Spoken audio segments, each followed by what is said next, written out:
Good evening, TNT family. Welcome to Yellow is the Cool program.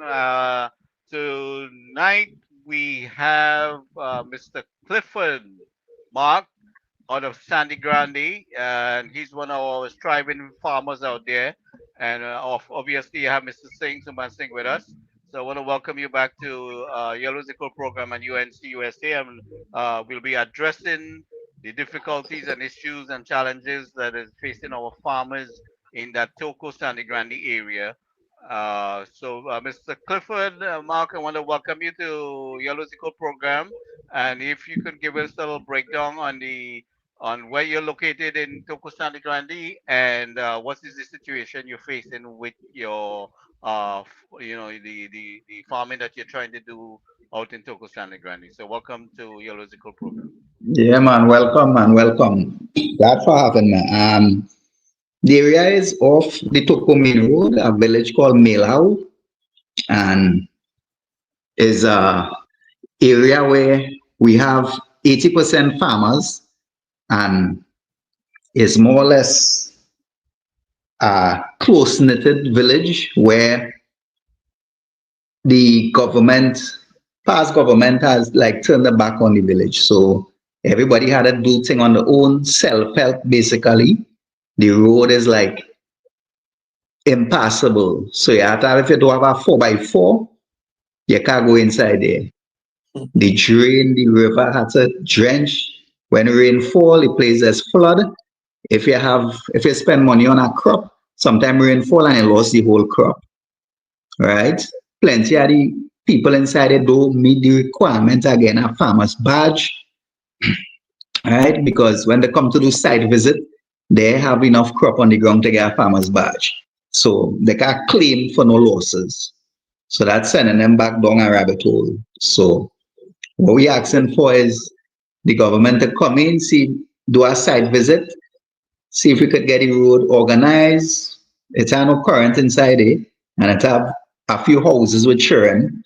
So if we could get the current organized and little basics like water, current, so that it go help with the development inside it. Because it have real potential inside it. Plenty potential. And it's like everybody that's turned the back on that village.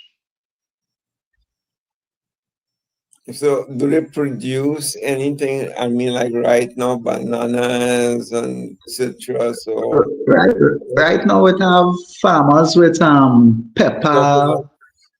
melon, Okay, um, yeah, food yeah, crop, yeah, food crop.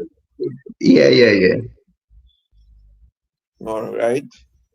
If, any possibility if you all can form yourself into like a group, in that case, like a little kind of sort of cooperative, like so that you can have access to more or some of the government funding because it's difficult for the government to give a man funding for 2 lot of land and he has some body and some melange, that is not really fun. That is subsistence farm, meaning that That's he's not just the buying case. this self thing. Now, if you could do it on a little wider scale, on a little bigger scale, with a few more people, they could may have accessibility because you say, hey, instead of 2 lot of land at 10,000 square feet, now you have 2 acres or you have 20 acres of just by incorporating, 5, 6, or 10 families around or, other farmers. So then you Right. have Well, some clout, I have at least 14 farmers, right? right?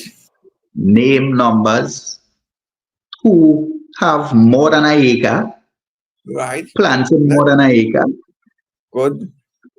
right? Um, and we more or less forming like a organization inside it. Hmm. Mhm. So I trying to like create a meeting and get everybody on board. Right. So we'll have like more or less like a group of us. Yeah, like a little cooperative, cooperative. Yeah. Yeah. So when you have that, what happens? That has several advantages. Once you have that, you have little extra purchasing power, so that Yeah. That's one of the things I'm trying to get done is we're trying to get all the farmers together, Mr. Singh, in the Toko Sandy yes, Granny yes, area, and Clifford is that's helping with that, and we also have who Paul who was trying to join us last night. So we aiming at having a meeting in the constituency office so we can get all the farmers to kind of bring all the issues and see how we could nice, keep nice, nice. everybody That's a nice. cognizant. And we're Yeah. going to, I mean, we know the government is working on sorting out the financial issues in the meantime, but we are organizing ourselves so that we can have all the information necessary, what is needed, So go ahead, Cliff. Yeah. So I mean to say, we are a nation who could feed itself is a rich nation. Like if we could use Guyana as an example. Yeah. So it have and you see, it have plenty youths. People might say the youths I want to plant and youths I want to do nothing, but it's just really the opportunity, and it's a plenty of them up inside Milau that willing to plant, willing to help, but because of infrastructural neglect, because right now it has some drain that need to be drenched, and it's like you plant something, it wouldn't really grow properly because it's too much of water when it's in the rainy Mhm. season, all them kind of stuff. So that challenges infrastructural, but on if on in general, it have youths inside it who willing to work because the elders, go pay them, get them a little something, you know, so they could get a little form of employment and thing who probably waiting for results, who finish school, them kind of stuff, they could get some employment, but that's not the case right now. So what you'll find is the youths and them leaving and going out. So they might quicker get a job in a supermarket where they're supposed to be in the garden mowing our plants, You will see them going out there, they're looking for jobs in supermarket and wherever. So the the better, the quicker we could come to some kind of, resolution to get these issues fixed, it will benefit not only the farmers but the youths in the area. Yeah. And Yeah. not only that, in a countrywide issue, in that we do need to create a mass amount of food production. We are living in a world that is chaotic, and anything could happen that will disrupt the importation of food. And we're really importing more than we should have. I mean, we're importing things that even that naturally can be grown in Trinidad or grown in Trinidad. I mean, I wish I could have Donnie here tonight, but I mean, the Mr. Singh, you know quite a bit of also what we have been importing. There are things Yes, that we but can grow in the I country. So we can. want we want that. I want to see that infrastructural issue. I think that's something that can be done immediate. Those little roads and things that Right. give the farmers the access. You know what I mean? Yeah, So Yeah. yeah. go ahead, Well, Joy. but that's the thing is, I am a development economist, so I can advise you accordingly. That for developing a community or society, first you need to bring together the people, the relevant people. If it's farmers, you get together with farmers, and you have to speak with one voice. You don't, because each one by themselves don't have no clout, but as a group you will have clout, right? So the state agency will not fix a road for you, but it will fix a road for the benefit of 10 or 15 households. Water will be the same thing, electricity will be the same thing. So that's the first thing. You have to form yourself into a group, registered group.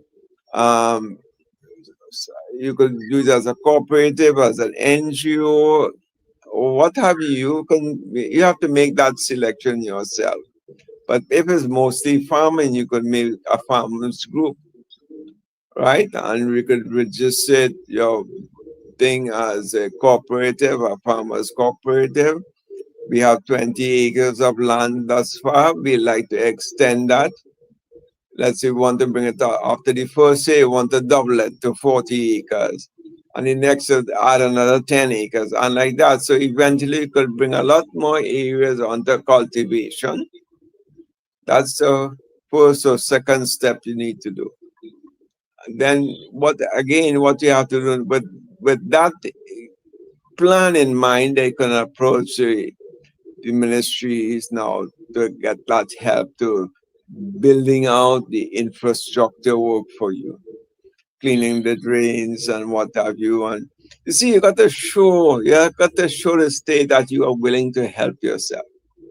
If you can show them that you are willing to help yourself, your chances of getting grants and funding is much easier than you just go as an individual with no plan in your head.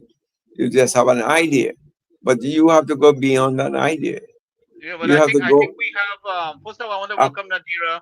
I think we have people who are very interested out there in producing. It's just that they've been frustrated and beaten down Yes, yes. by the So you have to PNM. have you Yeah, need to have the plan. That is what they're saying. You need to have the yeah. plan and say, hey, when you present a plan to the ADB or to the Ministry of Agriculture, the Ministry of Rural Development, Well, that's for where you come in, instance, Mr. Singh.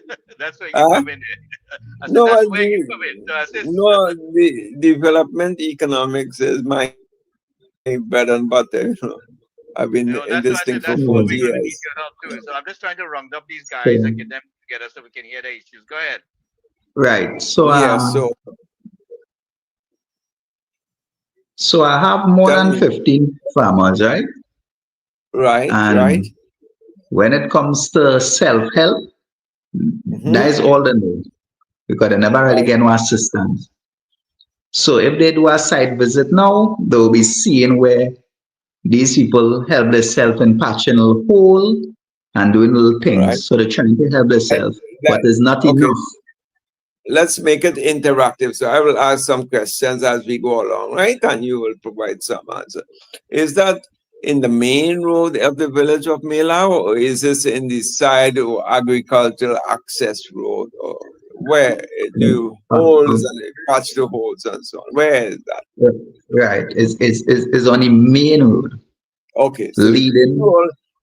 you all doing the job which the state should be doing.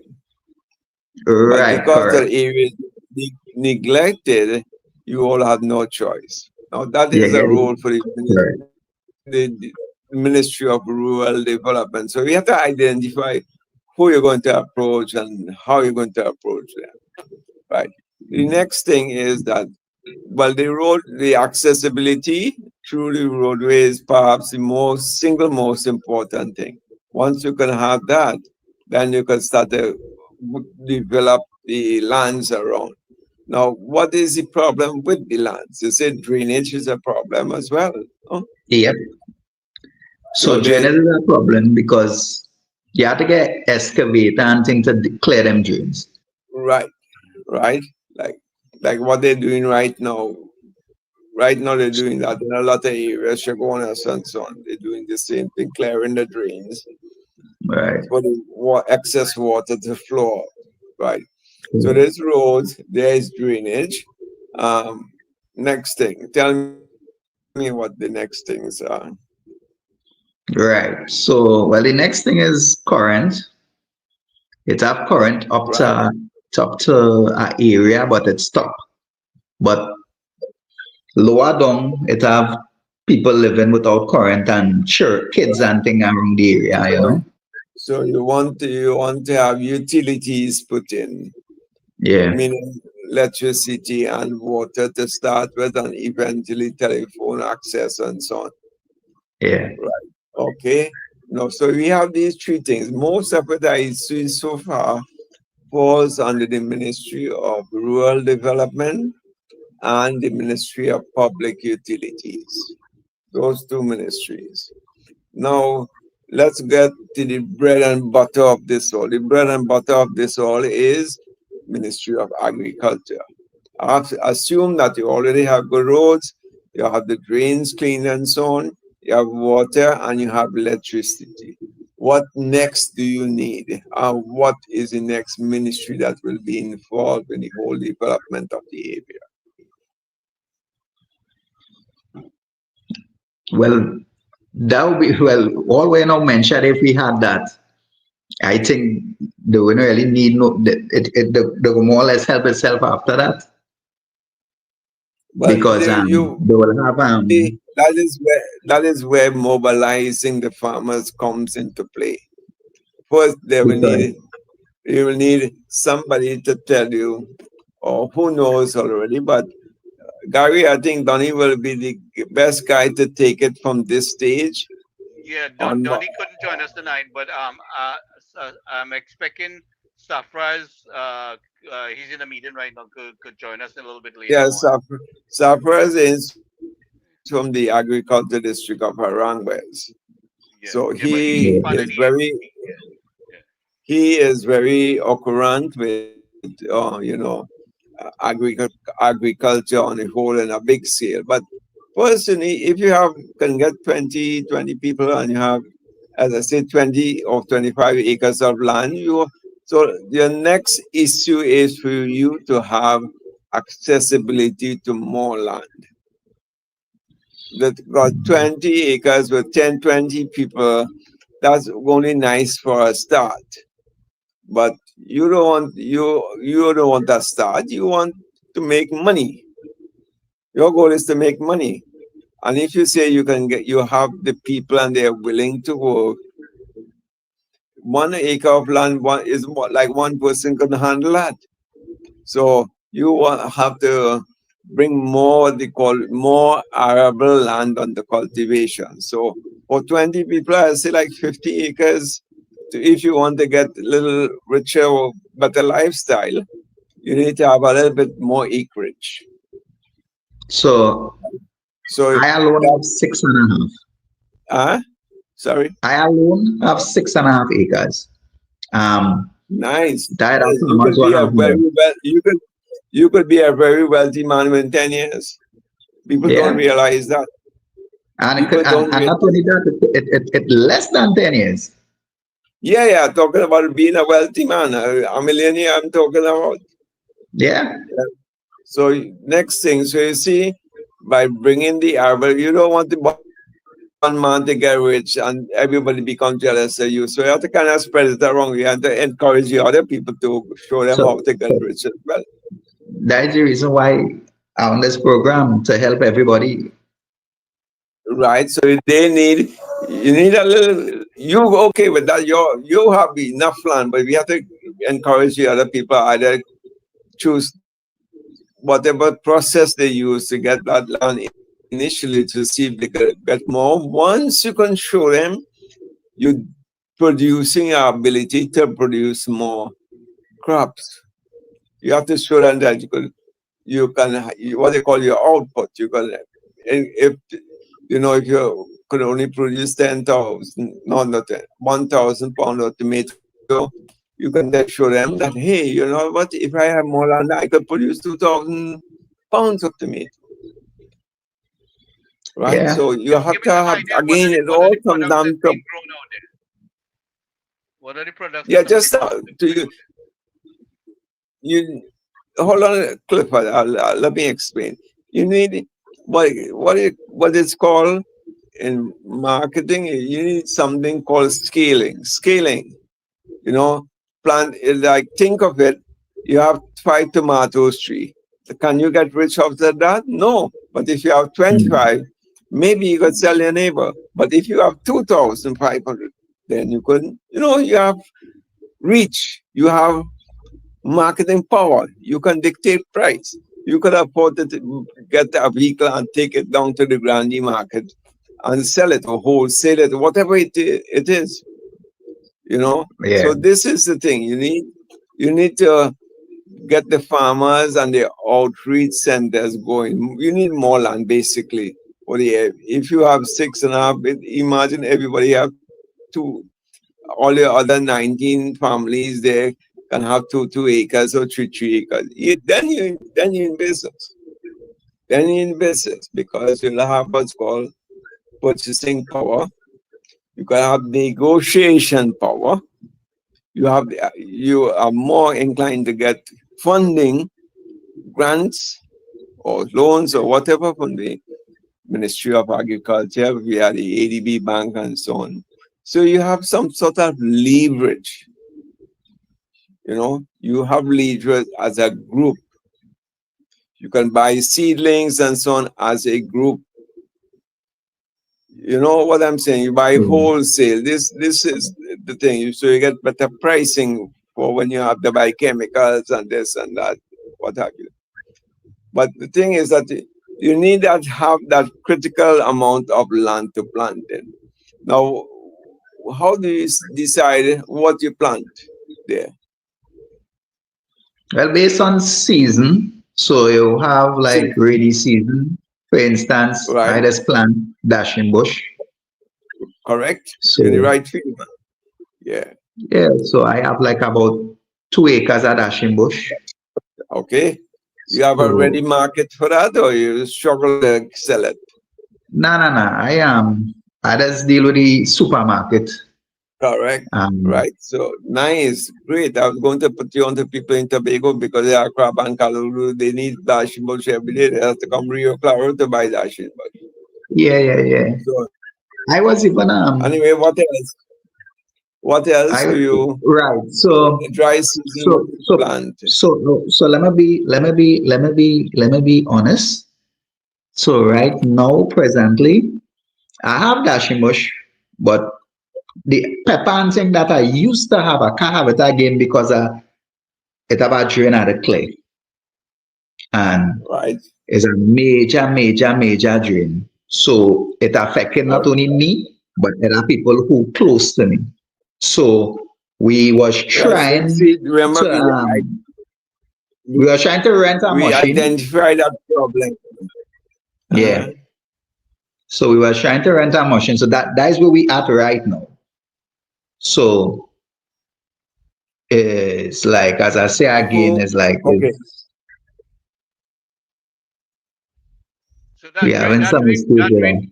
that drain fall under Ministry of Local Government, or how does that fall under? Is that private land? Yes, Or? that could come under rural development, like the Grandi, San Grandi Regional Corporation. They could, have. I know they assist farmers as well. So I can bring this to the attention of the minister then.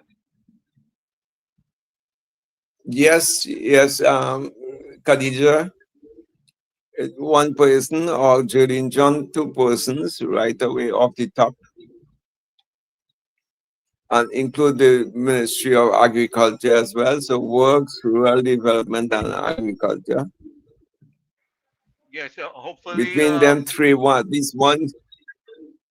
of them should be able to help out of those three.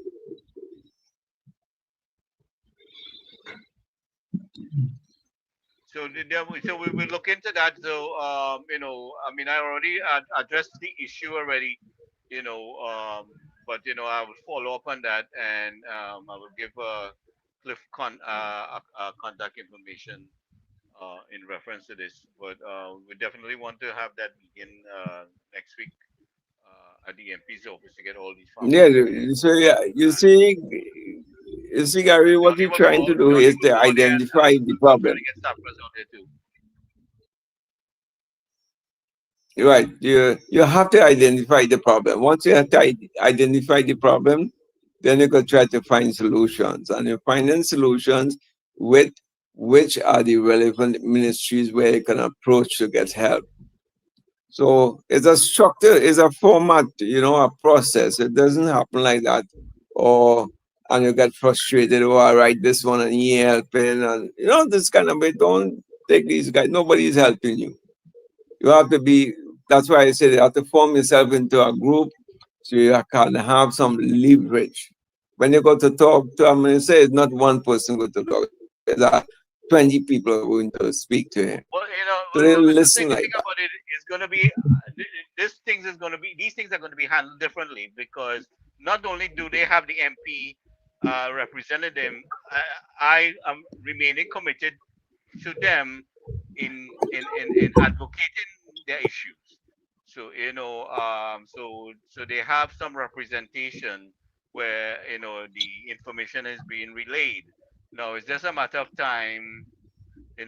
As the government get better organized, they will address these issues. But the situation is being relayed of what's taking place, and so the more information we could get in details, the exact Yeah, location where this train is, nothing which road is the is, connecting yeah. road. I want the identification markers. What's the cross street? What's the closest cross street to where that train is? All these kind of things we need to pinpoint and map out. Yeah. I would definitely like a And you site also visit. have to identify. Yeah, so I would Cliff. So these are the things I would need map out. In the sense of like for instance, that particular drain or that river that you show me without the bridge, which is the closest cross street. How far is it inside? All these things Yeah. identify. So we give proper information to the minister. So she don't go looking 100 place for it. She goes on target. Then you could meet them too. So that makes it. But I want to properly identify what we're talking about. So Yeah, yeah, definitely yeah. I would appreciate laying it out. like a personnel to do like a site visit after after the meeting in the office. I would appreciate that. So they will see what we're talking about. Right. So yeah. So yeah. And So yeah. Cliff, as we're going along, Yeah. please write down the things as we're going along. So they will, as you say, well, this, and this, they will Yeah. determine which is the priority number one, or priority number two, or priority number three. You will not get everything done at the same time. They will prioritize things because they have so many different areas. Yeah. Secondly, don't expect anything much this month because they have the process of doing the budget, and those funds and so on will not be released until at the end of October or so. So you have some groundwork to do, and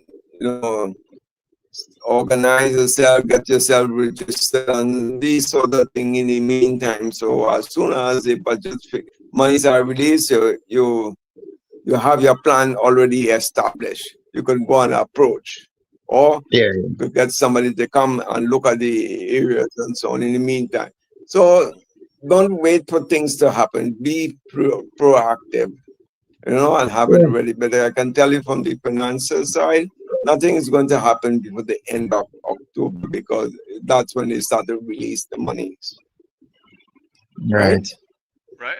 Is there possible that you can get a section map out of the borough corporation, the city corporation there, that you could start making some markers on, or you can get a map of the area.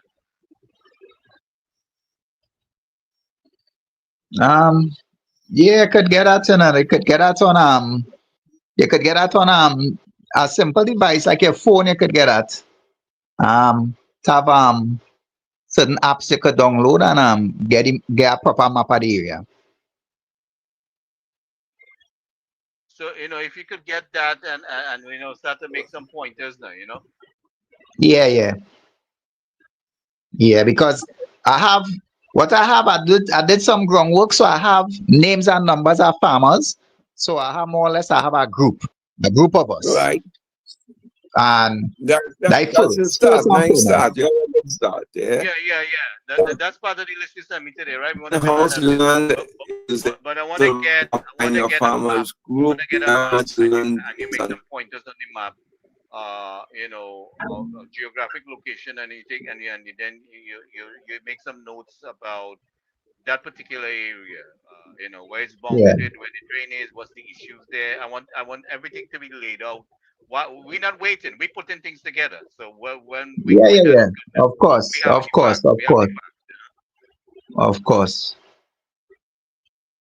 Yeah, because my vision is like because and before anything you have to have a vision. My vision is with proper drainage, proper road. I go bring better crops on the whole. And the quality of crops I will bring, I want to even reach as far as export and to deal with the enzyme bank and thing and do some exporting. And that's something we could help again with too, in promoting what you're doing out there. So this is it falls under the agriculture tourism too, also, right, Mr. Singh? Like we were talking about in the way that we think about it. Mr. Singh, you Yeah, heard us? Yeah, yeah. So so we're thinking along that line too. In not only organizing you, we outside here trying to help promote the goods that you have there. And some of us will be working with our foreign missions there. We'll be working with the Ministry of Foreign Affairs, Ministry of Trade. In fact, in that group, there has already some ministers that are in there. yeah, yeah. Which Welcome back, Mr. Singh. You dropped out there for a little bit. yeah, the internet. You have to get accustomed to Trinidad internet now. Back in Miami and ever this for 5 years, Yeah. but now I experiencing it. Yeah, And yeah. that's something we have to You upgrade. know, yeah, I can imagine. I mean, yeah. So with that in mind, what are some of the other crops you go in the dry season? You have peas, like the green pigeon peas, which have a nice market. Yeah,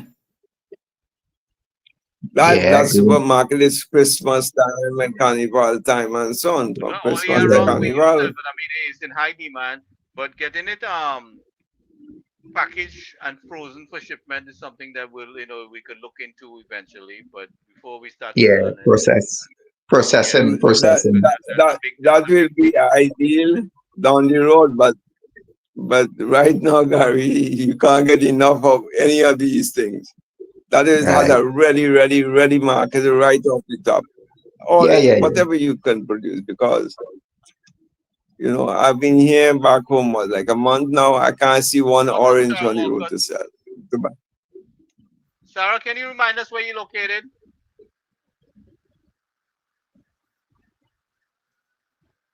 I think it was somewhere overseas, right, Sarah? I don't know if it was Canada or that place. Go ahead, guys. Yeah, Yeah. yeah.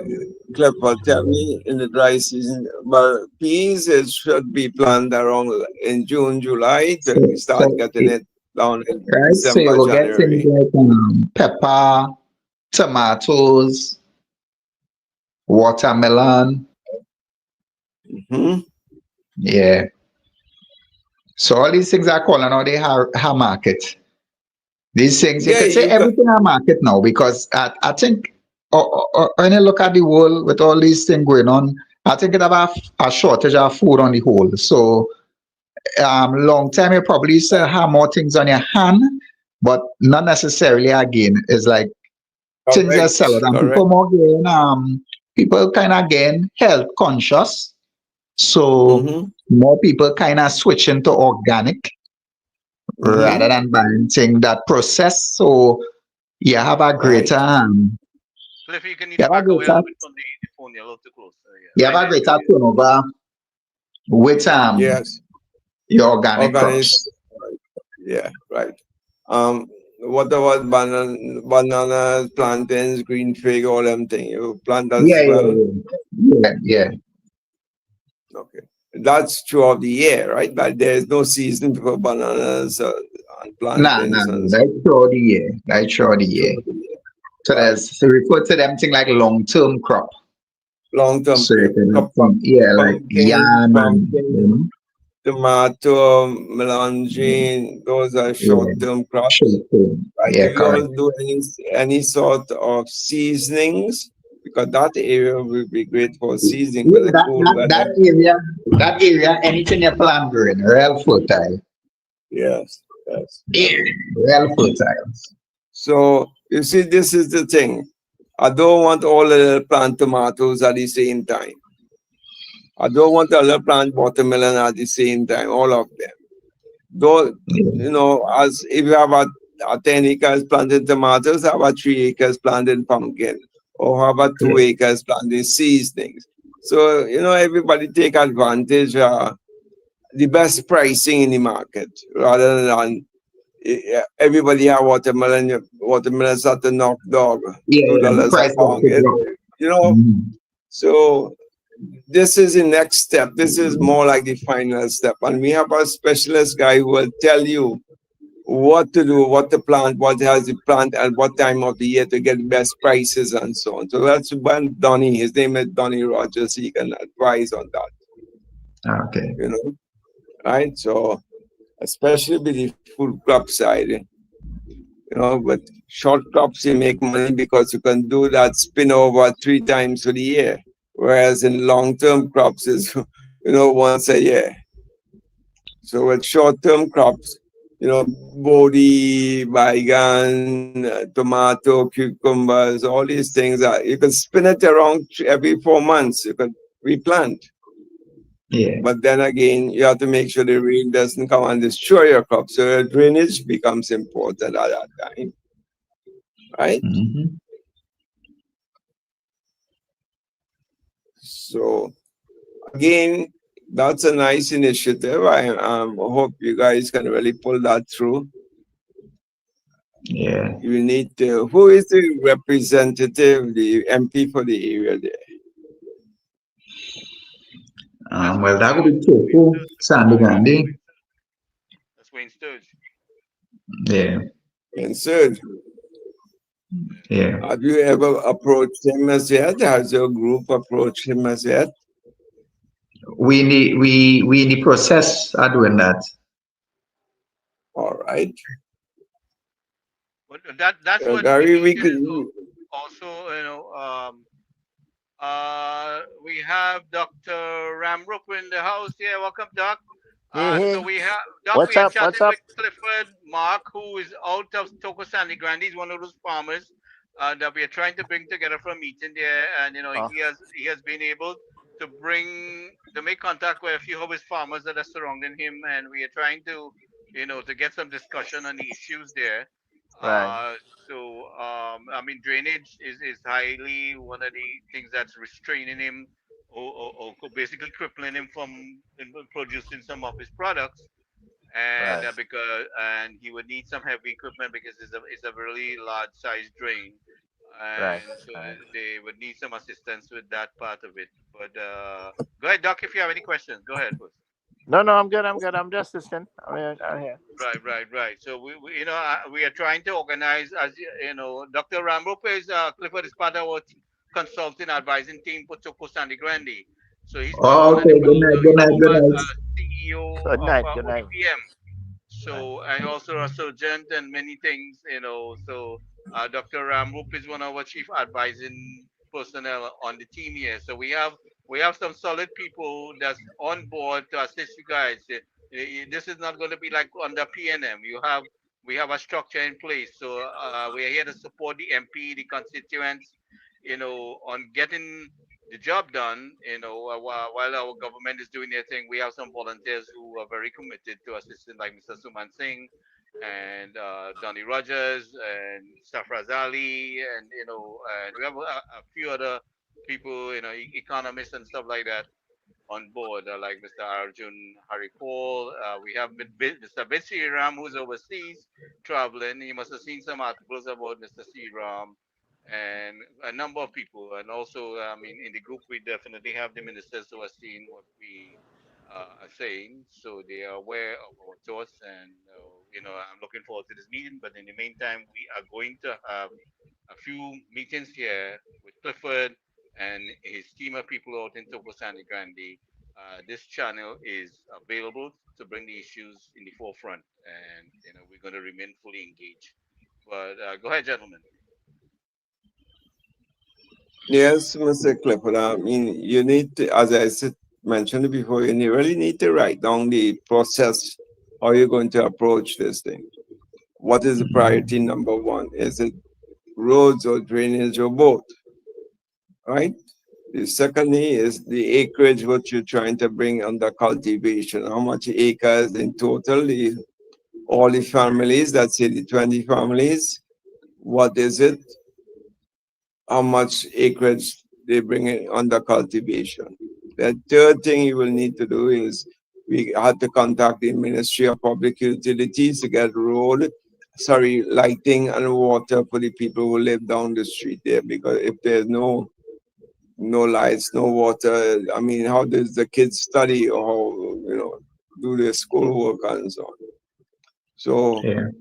those are the three basic areas. Now what we can start with that now and say, hey, you know what, we can approach somebody or some department, some other Ministry of Agriculture, ADB Bank, Works and Infrastructure, Rural Development, and say, hey, you know what, we have 20 people, 20 families living here. We are having a problem with the drainage in the area. How can you all assist us? And you start to do things in a methodical way. As I said, don't be too anxious because nothing is going to happen before the end of October. Then and only then will you get sort of funding. Releases, what's called releases, will be made to fund the expenditure. So, but by the time that is happening, you can organize yourself and have your plans laid out, even though you approach your MP in the area. See, MP, we have these 20 people, we've gotten together, we want to do this, we want to do that, we want to produce X amount of, dashing bush in this rainy season, but when the dry season comes, getting into peas and bodi and baigan and what have you, watermelon, this other crops. So if you kind of outline the process, you know the steps you have to take, what is first, what is second, prioritize these things, and you be ready. Don't wait at that time, or then you're going to start again. Because by the time that the year done, Yeah. you're there done, right? So be Yeah, I upfront. have a picture here of the area. Cliff can tell us where this is at, and I Yeah. can So see that's some the water bottles midway yeah. down the road. Yeah. So yeah, that's the main road to go into Milau. Is the roadway built with Mila itself, or just vehicles just passing it? Is it dirt or Mila or gravel Yes, or what? it's like a mixture with dirt and some pitch. Some pitch. Okay, Mhm. all right. And how far does it go into where it goes up the hill, up in the mountain areas as you get lower Nah, down? yeah, Flat it's land. flat. It's flat. Okay. All right. So just but no electricity and no lights. No Mm, water there, right? yeah. And where most of the families live lower down. They live well, yeah, lower down and to the front as well. Okay, okay. But to the front are current. To the front are current. All right. Yeah.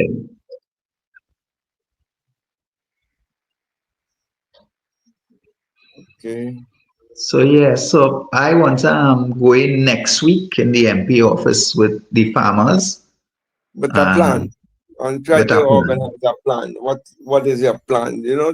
Because your minister, your MP now cannot do nothing without the plan. So he can say he's representing my people who I represent from this village.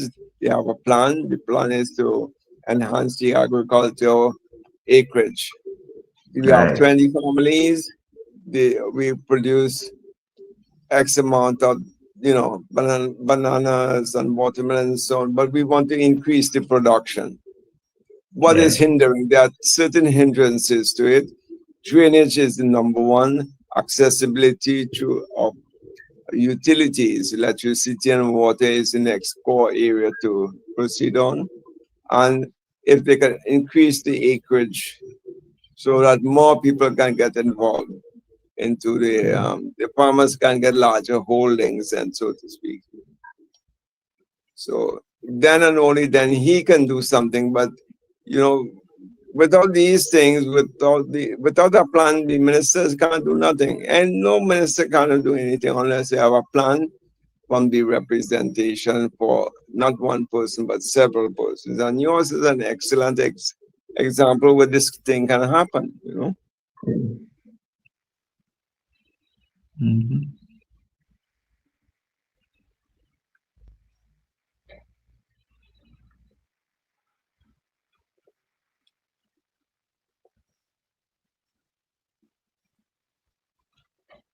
Yes, hello, anybody hearing Yeah, I'm trying to or? add some points. You guys could to Dr. Ramo, if you have any questions and based on what you're saying here, No. The plan is very to important. the matter. As I said, remember the needs assessment of is always the most important thing. Find out what the community needs. Make sure I get a proper plan in place because you can't really go any further unless the ministers can't take it forward unless they have that, And then we'll have to know the exact requirements of the community in particular for that community. There are other communities that need different types of drainage, different gradients, different altitudes, etc., etc. So each community would have a definite need. And Yeah, then I the appreciate local, site visit as well. yeah, and the local knowledge of the people is paramount to this, and the locals can tell you most of what are the real problems in the vicinity. There, what is the experience? So Yeah. that's why.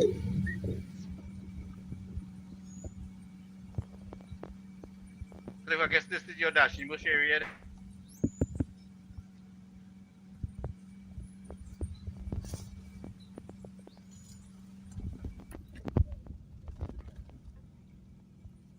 Cliff, you want to narrate this a little bit? Tell us where this is.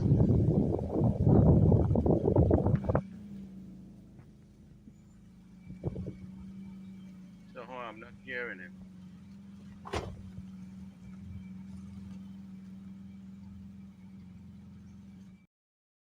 And farmers on either side planting.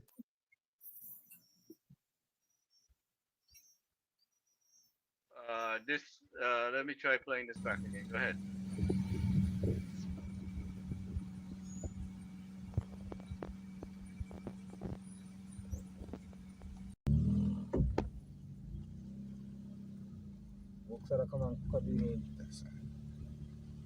So the grass and thing growing over the road, and you could see the condition of the road.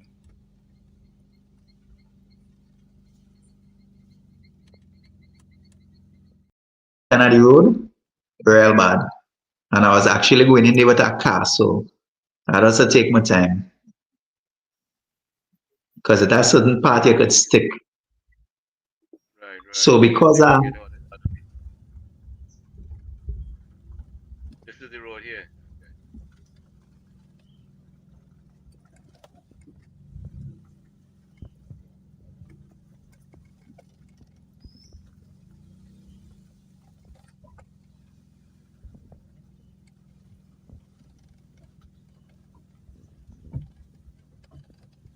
Okay.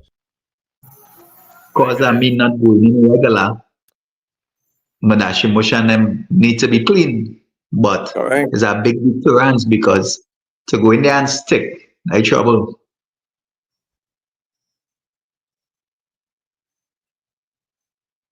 So There you go ahead, Cliff. it is affect you one way or the other. The infrastructure neglect does affect you.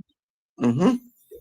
So that's why MP needs to see what is happening and so that he can get in touch with the Ministry of Rural Development, the Ministry of Works, and so on to coordinate something, especially with the roads and the drainage in the area. And then they can bring in the Ministry of Public Utilities to get some water and some lights running for you guys. Yeah.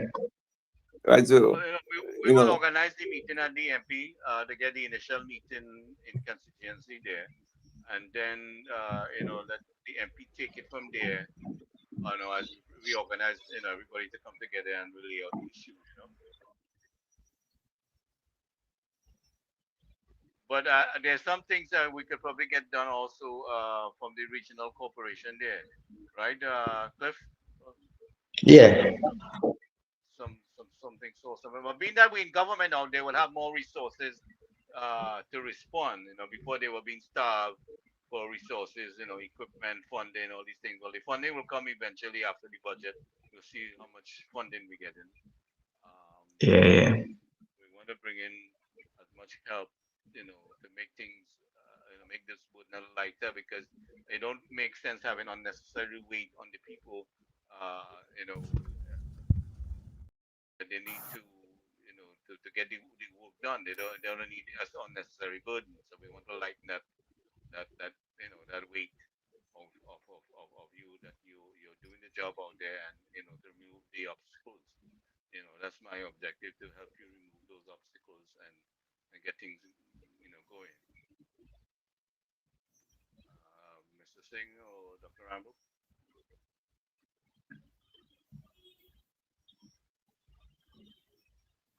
see if I can get this. Let's see here. Okay, move the file.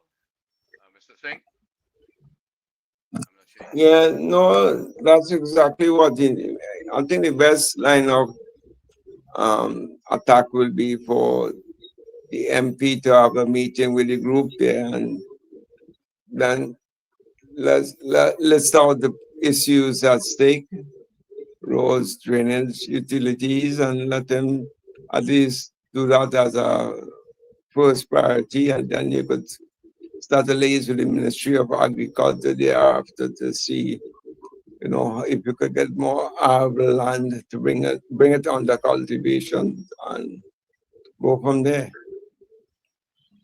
yeah.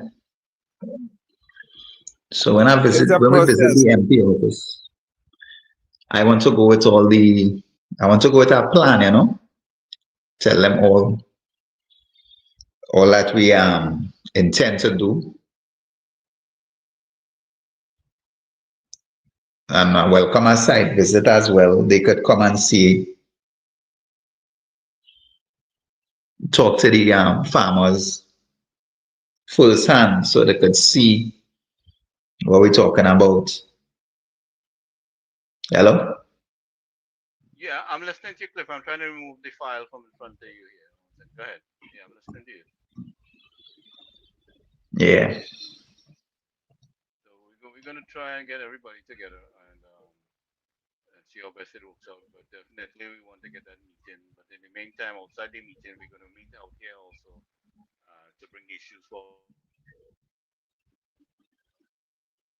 All right.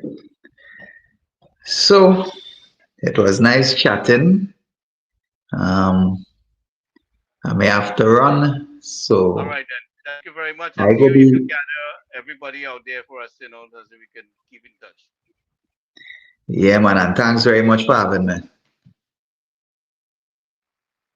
All right, then. Good night, Cliff. Thank you very much. Yeah, man. Good night. Yeah. All right. Let me see if I can get back Mr. Singh and Dr. Ramro.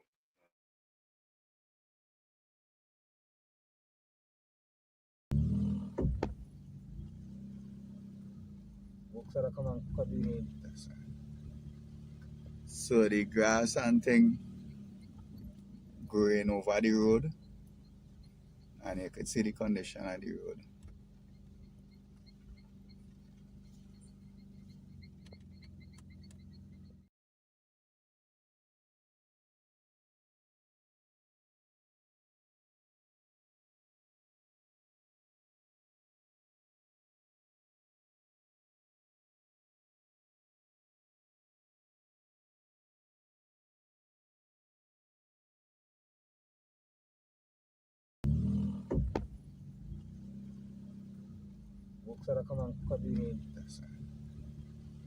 So the grass and thing growing over the road, and you could see the condition of the road.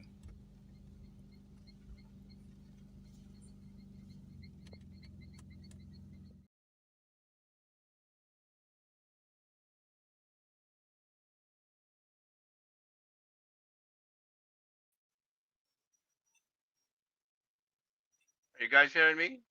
Yes, I'm hearing you. Gary. Yeah, yeah. I'm trying to remove this thing here from. Hold on a second. Let me just clear up the.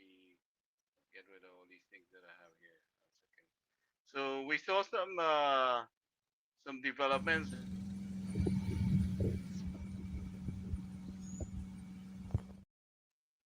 Oh, we back here. Oops.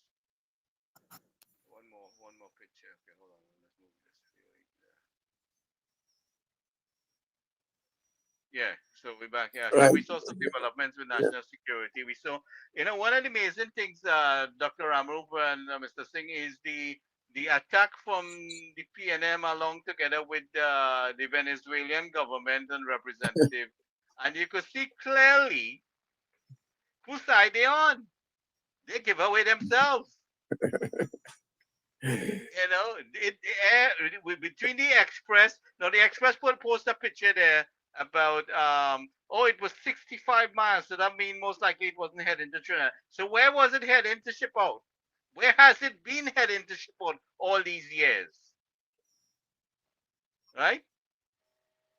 How Mr. much was Singh? detected over the past 9 years or 9.5 years? Any detection? Oh, please give me a break. Give me a break. So the PNM and the Venezuelan government is in cahoots against the Prime Minister. Absolutely, man.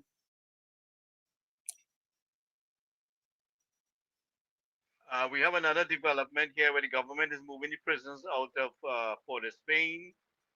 And I guess they were moving in phases to go to Aruca, and I guess they're going to sort out where they're moving. They're going to try to provide more humane conditions for the prisoners, the people who are waiting to be tried, because I mean, a lot of people are detained, but they haven't been proven guilty yet, and you're treating them in a very inhumane manner.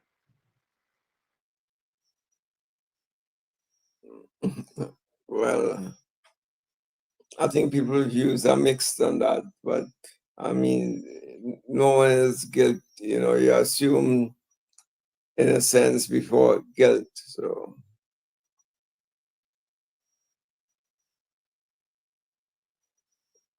We also see where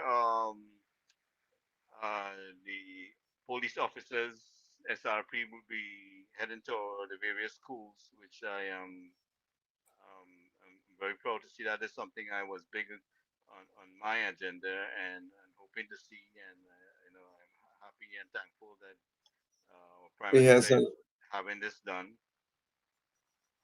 also one of the remarkable things that has happened is that almost all school repairs have been completed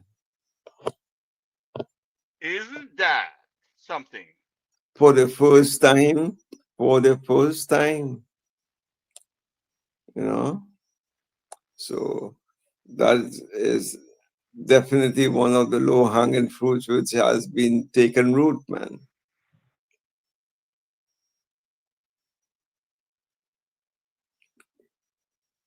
Yeah. You know, um, our government is working very hard, and yet you're seeing, these ridiculous statements Yeah, from well, government. Gary, as I said, We didn't we don't expect have any to different. we don't have to respond to these guys. The basically stupidity responding to, because we all know who the press is in favor of, and you're not going to get anything noteworthy from the press or anything that is data driven or makes sense. It must have a political bias to it. That is how they operate. Well, like I said, I'm just, I'm really. It's not surprising, but the opposition is clearly has given them themselves, and also the Express and some of these newspapers giving away themselves to the Yeah, so you have to respond. The prime minister made a situation quite clear, and that's it. She made the decision. That's it, man. You don't have to respond to all their queries and so on. Did anybody respond, or when the PNM was asked why they put in all the eggs in one basket in the Dragon Deal, where were they that time? Not only that, we did not get any clarification on a lot of the meetings that they held. Now they're trying to bully our prime minister here. Yeah, that's a normal strategy. It's a press in particular. The PNM is always getting more coverage than the ruling party. So, you don't have to respond to these guys. They pack of nonsense. They all in. Once a leader, the prime minister, they made the situation quite clear. This is what we're siding with it, and end of story. That's the decision making. Yeah. So that's all PNM strategy. They get to respond to everything, because they know they have the press in their corner. So no matter whatever you say, no matter how much good sense it makes, it's never going to be enough.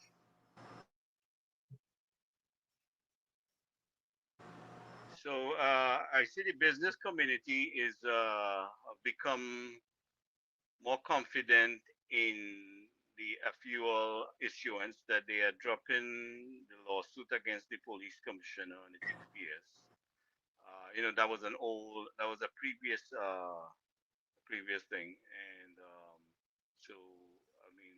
Did they have any press briefing today, Gary, or no? Oh yeah, they did. They did. They Oh. covered the prison. They covered the school. I catch it kind of late, where the police is going to be Dr.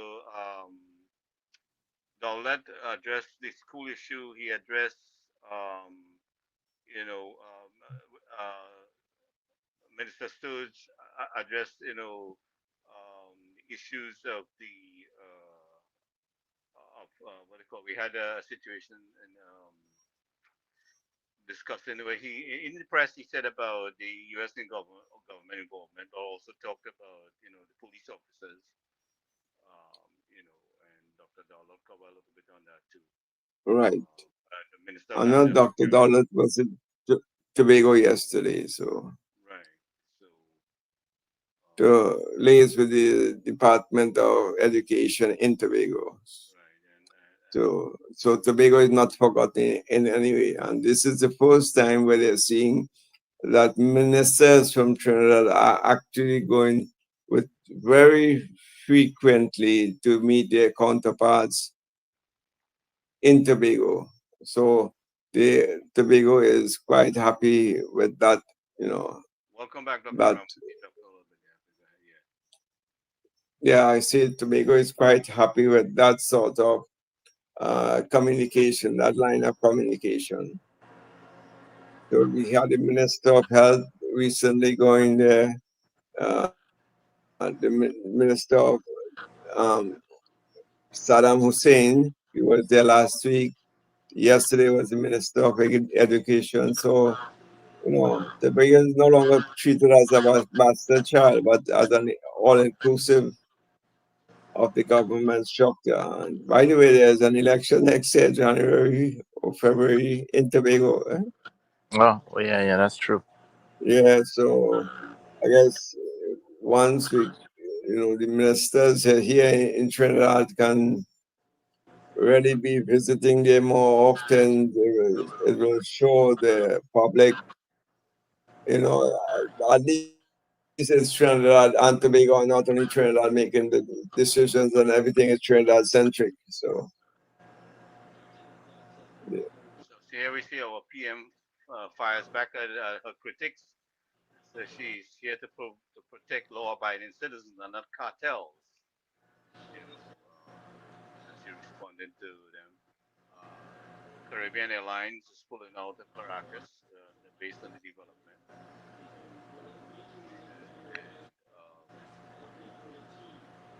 Yeah, the because Minister it can become yeah, of Defense seems to said be, that the U.S. can conduct their operation Harrison. And also, what he said is the situation from the Minister of Defense is discussion today was that he mentioned that it's helping us. The activity of the U.S. involvement in the Caribbean is actually helping us. That's one of the things he mentioned. Well, remember, if you look at the homicide figures for August,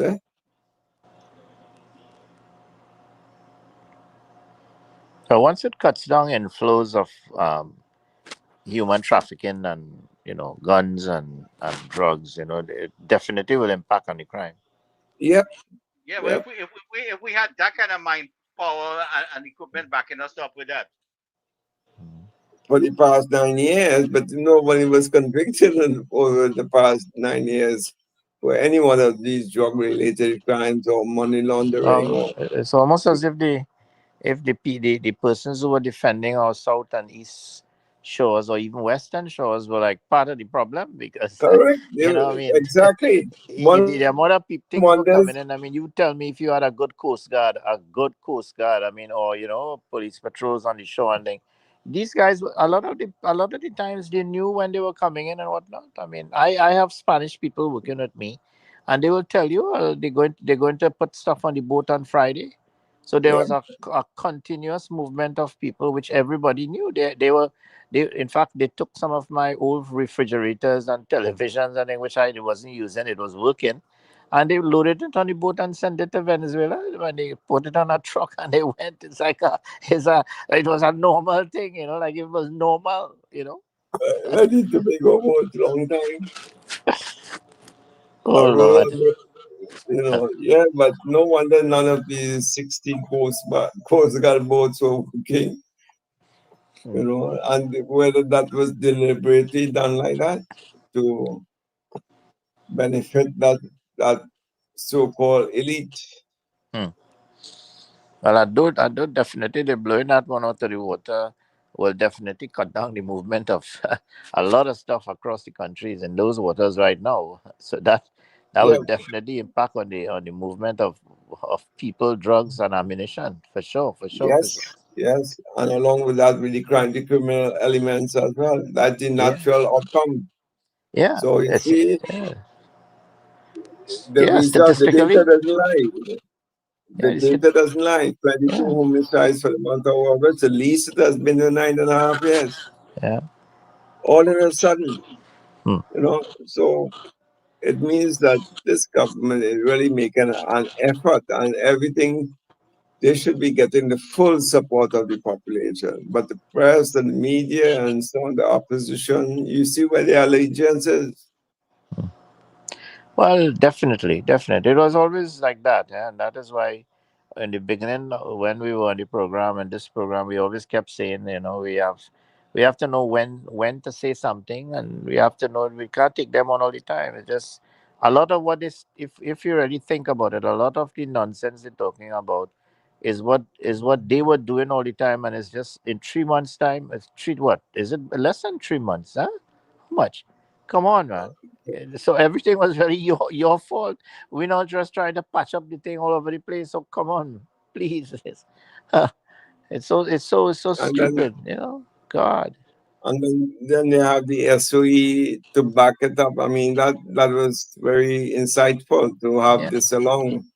At the same time, the U.S. Southern Command was on that side. So the combination of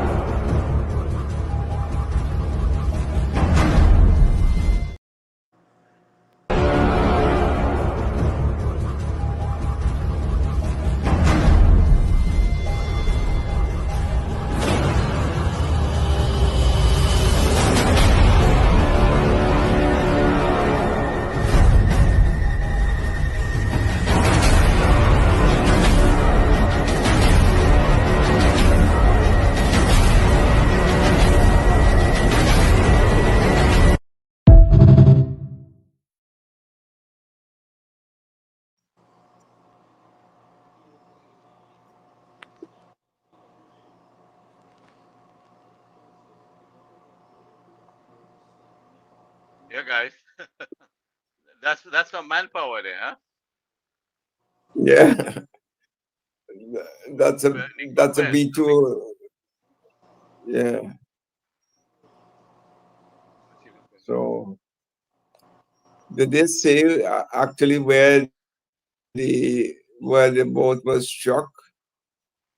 Is it off the Um, coast of yeah, Venezuela or I close? saw a picture where the Express was trying to post that.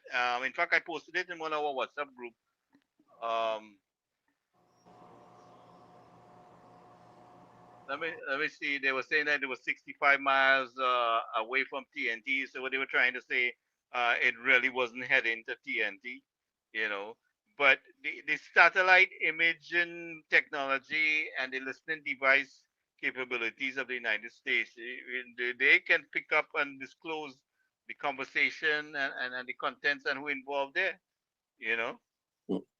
So, Right, Dr. Rambo? does it mean Yep, yep. the coordinates, the match by the They have a coordinates? combination of satellite and ground radar, and I mean these guys have the technology to pinpoint exactly in 3 dimensions exactly where you are. Yes, they Yeah, just with the ship and everything that was there, with the technology yeah on those ships, you know. yeah. So they know exactly what they were doing, and I think it was needed. I think right now we need to really control the movement. I mean, it was just getting out of hand, and it just something had to be done. You know, I mean, if you really think about it, drugs have to come from somewhere, right? And if it's coming from Colombia via Venezuela, if it's coming from the South America via Trinidad, because it's a very porous port, it means that intelligence would allowed some sort of understanding of where the source of these things were coming from. The porosity of Trinidad and Tobago. I mean, even when I was in the National Security Council as one of the advisors, when I was in ODPM in 2011 to 2016, during the People's Partnership Government, I was part of the discussion. When at that time we were talking about things like at the port, to buy Uh, stuff to monitor things, the Coast Guard vessels, all of these things we were talking about, and after yeah. 2016, then it seems like everything just dropped. Yes. Dr. Ramrup, you had mentioned in your response to what took place at the stadium there with the chaos of the shouting, the barking, and Oh my maybe gosh. you would like to kind of comment back a little bit to kind of Oh reiterate some of that jeez, oh jeez. pointers You that were know, made. the basic thing is, I mean, Sumant and I have been saying this from the beginning. I think even Dr. Maraj is that the problem that we have in our countries, our developing countries or third world countries, is the whole problem with partisan politics and its involvement with key elements of building the resilience of a country. Hmm. I mean, pretty much, because of politics, we keep pushing ourselves backwards every time. Every time a new government comes in, right, it's almost as if whatever was good in the last government is not done, is not continued. You Dismantle know, everything. Yeah. and we kept saying that the way the public services is engineered, and I use the word engineered Mhm. very properly, very appropriately. It's engineered so that the first year is almost a review of what happened in the last 4 years by the government, and the last year is preparation for possibility of a new government. So in a sense, you lose out of the 5 years, you lose pretty much 2 years. So in that 3 years, and then in that 3 years now, because PNM has a very strong, embedded in all the in all the media and all the ministries and a lot of the private companies, right? You have a problem in that you just can't seem to be getting anywhere. And what compounds the issue is that the ministers, right, and their friends, right, they bring on board persons who were with the PNM for many years, right, and they pretty much kick Understand? out some of the people like us who was walking the ground for many many years, and we are now forced to take a background where PNM people who we know are actually in the forefront. So this kind of thing continues year after year, party after party, and whatever it is. Look at Look at what is happening with us now. It's almost like a repeat of everything in the past. So the answer to the stadia is that it's not just Brian Lareno.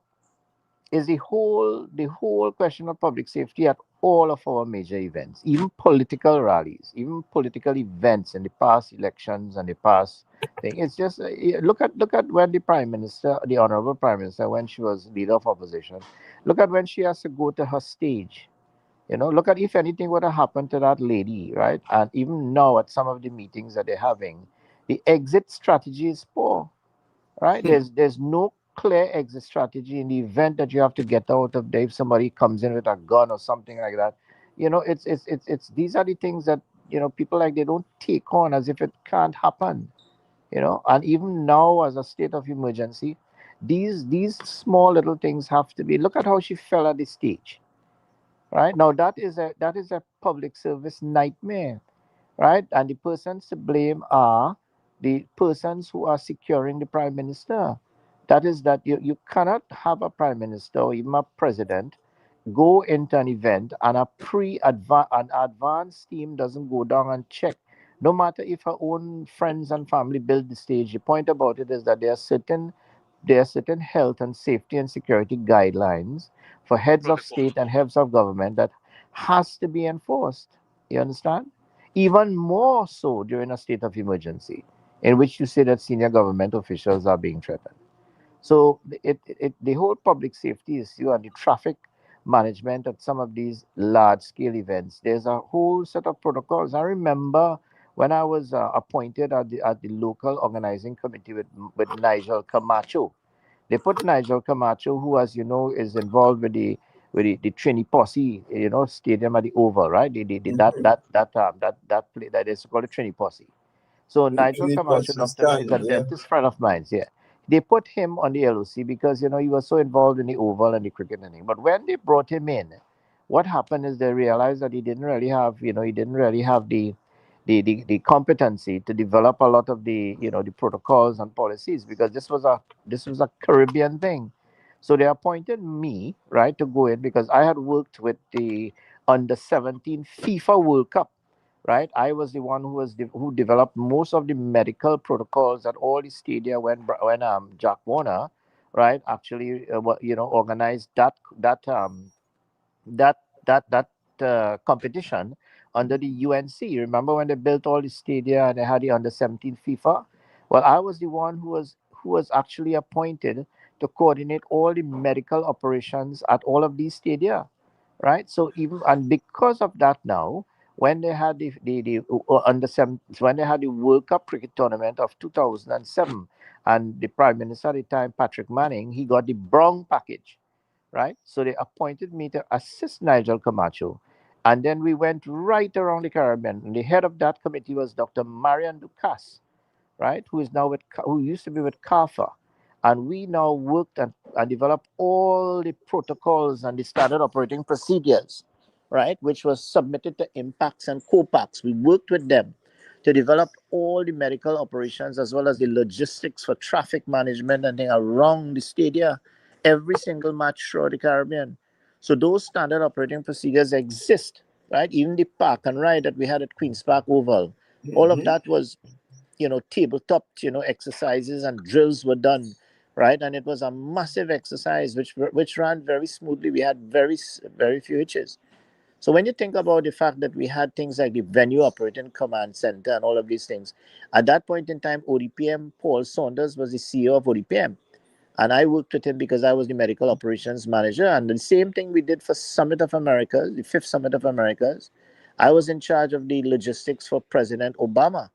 I was the one who was actually at the Hilton Hotel, who was the coordinator between the White House medical team and the medical team for Trinidad and Tobago during the Fifth Summit of Americas, and Shogam as well when the Queen came, and we went to Napa. I was the one who was actually the liaison officer that dealt with the Queen and her animals. Her dogs had a separate room. They had a separate we had a separate room for the dogs. Yes. Oh my God. So we with all of that, you come now and you go to a cricket match and you have to, park your vehicle in a shopping center and walk through traffic. I mean, if any one of you all ever go to a big game and you go, like, even when you go to Bay Biscayne, there's a big stadium there in Bay Biscayne, right by the waterfront there. And when Yeah, you yeah, yeah. yeah, when you go into that mall, Bay Biscayne, the stadium is right there. When they have big games, I mean, you see these hundreds of people walking across, and the police would stop the traffic lights, and the pedestrians will never ever walk where cars are going. It's a complete passage that they create for them. Parking is for 20,000 people. Is easy because you have all of these things. They have traffic lights that give signals, and they have different. They have arrows that make lanes only for those going to the stadium to park. And I mean, this could have been done in San Fernando in by Brian Lara. It was an easy thing to move, to create one lane in the highway coming down and one lane in the highway coming. In fact, even you could have even closed the lane coming down and going up and put the other side to be two lanes. I mean, this was how easy it could have been done. So then your traffic would have had an easy flow, and you have your park and ride. Last time we park and ride, we had to go quite up in Guaracara, in Pointe-a-Pierre, and we had to walk because the shuttles were actually in the traffic. So you actually come out of the shuttle and walk in past the shuttle to go down to the game because the shuttle is in the traffic to go to the stadium. You know what I mean? It was so pathetic. So, and all of that is because they didn't follow the standard operating procedures written for that. Traffic management. It was written. It's actually in a booklet. I pulled out the booklet the other day and I'm looking at it and I say, oh my God, this was my copy of it. And why does the police not have it? Why they didn't drill the venue operating command center is a room within the stadium, right? That has key persons involved in every aspect of the management of what was going on at the stadium. Right. And as I said, with a SOE, it means that was imperative to protect the officials that was at the game and the persons who could have been a collateral damage if in the event that there was something that was going to happen. I mean that's the whole thing. Then that they would have already arranged themselves with the traffic management system, with the mall. They could have brought in the mall and talked to them about parking. I mean, shuttle, they could have created the one lane for the shuttle. As I said, if you have a 2-lane highway, one lane could have been for parks for cars going into the stadium. No parking must be on one lane to go into the stadium. Only pedestrians walk in. The other lane, they could have parked the cars right through and have the shuttle lane going right down and dropping the people and coming back. So the shuttles would have been better. So less vehicles would have been in the stadium. Listen, the CPL is going to come again. So they better get this right. And I think these are the small things that the UNC has to do now to show the people, to make them have a better experience, and that will give them the added value. In business, we call it product differentiation. What makes our product a little different to the product that was presented for the past 9.5 years. These are the little things that are going to be the business process and governance. You know what I mean, Samad? You know that. We always keep saying that. Put in the business process in governance. Get the things that there's a quality assurance in governance. Right? It doesn't necessarily cost money, right? The Honorable Minister is talking about infrastructure and putting more car park and what. It's not that, right? It's actually I mean, that is part of it, obviously, but the other part of it is that the systems and processes and protocols that should be there, it would have made it even easier. Customer satisfaction is always a good thing. One of the things in a hospital, right? You go in and people buffing you up and they face ugly and they're grumpy and whatever. Although they get good healthcare, right? But the way they present that healthcare to you, right? The way they make you feel, like a nothing, it just makes the healthcare poor. Whereas if you come in a private office and the same doctor speaking nice to you and he tell you nice and you feel, oh, this is fantastic healthcare. When it has been proven, but healthcare in the private sector is worse than healthcare in the public health sector, and I can tell you that for sure.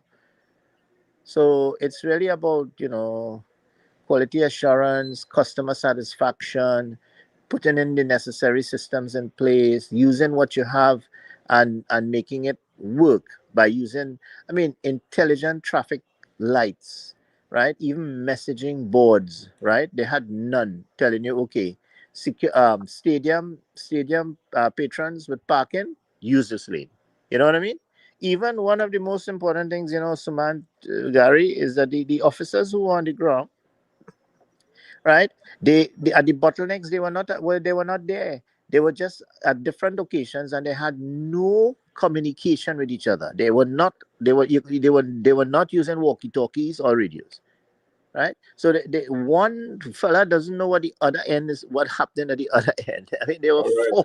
there were four entrances, all right, and basically exits to that stadium, right? The north and south bound highway, right? Of course, the western route from South Park and the eastern route from what we call Taruba, right? Mhm. It's four. It's not rocket science. It's just four. I mean, and if you don't have the police officers or the traffic wardens or the communicating by radio, you Welcome, can't Dr. you, Maharaj. you can't create bottlenecks. You can't get rid of the bottlenecks. It was So just a you tell, nightmare. so you telling me the officers didn't have proper communication device and some of the No, they less. didn't have communication with each other. When the person come and talking about gold commander, right? We are the ones who actually come through the British system. We were the ones who brought people from here. The World Cup Cricket 2007, right, was the tournament, right, in which the ice the International Cricket Council, the ICC, Yeah. they were the ones who brought in, when I tell you, all the resources, and when I tell you, they did massive training of police officers through impacts and co-packs, right? They trained people into the whole gold, silver, and bronze system, right? But the key to that is you have to communicate. The gold commander could call himself a gold commander, but if he cannot communicate with the police officers in the stadium, who are the bronze commanders, or the police officers who are on the roads, who are the bronze commanders, right? Then, then the whole thing falls down. You could be gold commander and sitting in a police station, or even you're not supposed to be a gold commander and sitting in the Oval for sure, or the stadium. You have to be in a command center where you're connecting with all your bronze commanders. I'm just wondering The, if we had any commanders. the other thing too is if you're a goal commander for the whole event, right, you have to be in contact with the goal commander for fire, right? Did fire set up their command center at Monrepo, and did fire have a goal commander? In other words, then how it works is that all the bronze and silver commanders of fire people will connect with their goal commander or incident commander at the station, right? At the fire station. And that commander will connect with the goal commander of the police. The police will connect with the silver and bronze commanders of all the different areas of service: traffic, security, profiling. You know what I mean?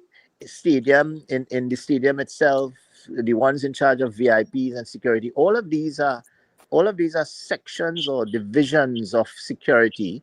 Police officers are responsible, and all of these have bronze commanders. In the stadium, they will have a silver commander who connects and speaks to all his bronze commanders, right? And then when you have an event and a problem, the gold commander doesn't talk at all to the bronze.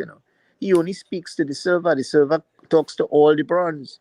This is called the incident command system. This is what we use from FEMA, right? A lot of training has come down from FEMA on the ICS system, and this is what we use. It's a one-way connection up to the goal commander. You What we see, so supposed to use. and and the problem is that if you have no tools to connect, if something happens like a accident or a fella shooting off a firearm or a fella getting on and driving a car through pedestrians, how is the goal commander to know that unless the ambulance picks up the person and goes to hospital with them? He only knows that after. He only knows that when one of the fellas go to the car and pick up a phone and say, hey, we just had an accident. You have to have instantaneous communication. Of course, the police cars will have it using their wireless system and their radios back to their command center, right? But on the officers, they are supposed to have the capability of having that radio to link up back with the police command center, right? And coordinate with all the other bronze commanders. I don't even know when last they had training in the whole bronze and silver and gold command system. The Welcome, last time we had training. Alvin. Alvin is a military officer. He has wanted to know what happened to him. He dropped out there.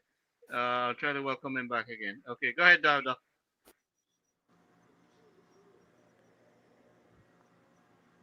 Oh, Go Dr. ahead, Marsh.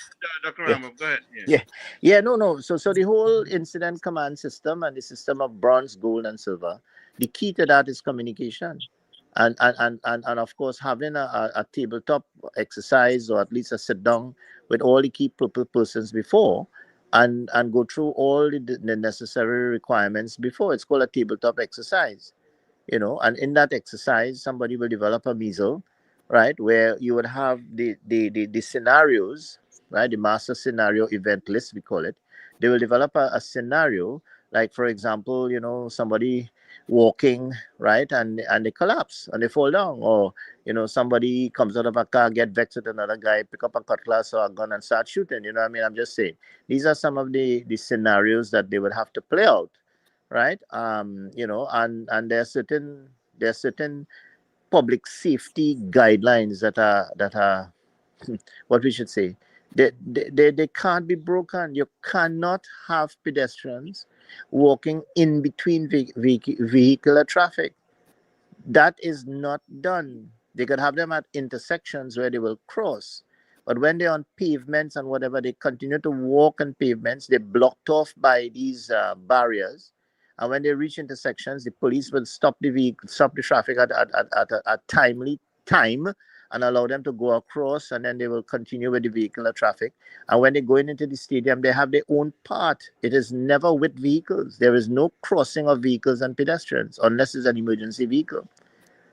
So these are some of the things that they have to come down to basics, right? According to law, you cannot park a vehicle on the side of a highway, a main highway, and you cannot walk as a pedestrian on a highway or cyclist. These are written into our laws. And if you have people now parking and walking on the side of the highway, that is illegal.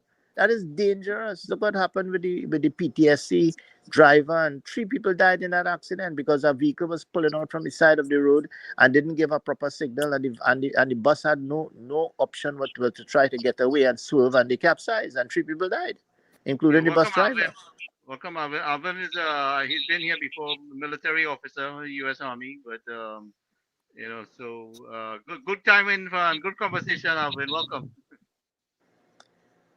So public safety is something that one of the things that we have to be very careful of. I mean, the head of ODPM,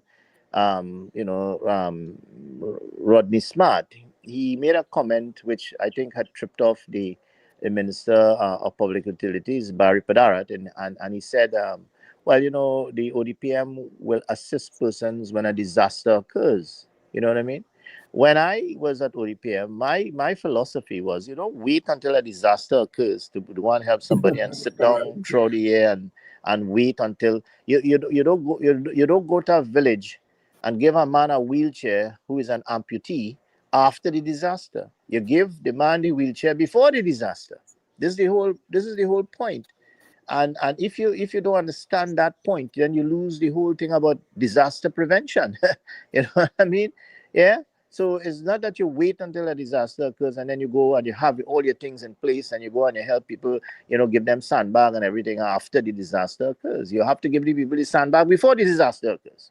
Well, that Right? is the typical Absolutely. Trinidadian Caribbean mentality, and we're living in a very changed world, and we're trying to get these people to understand.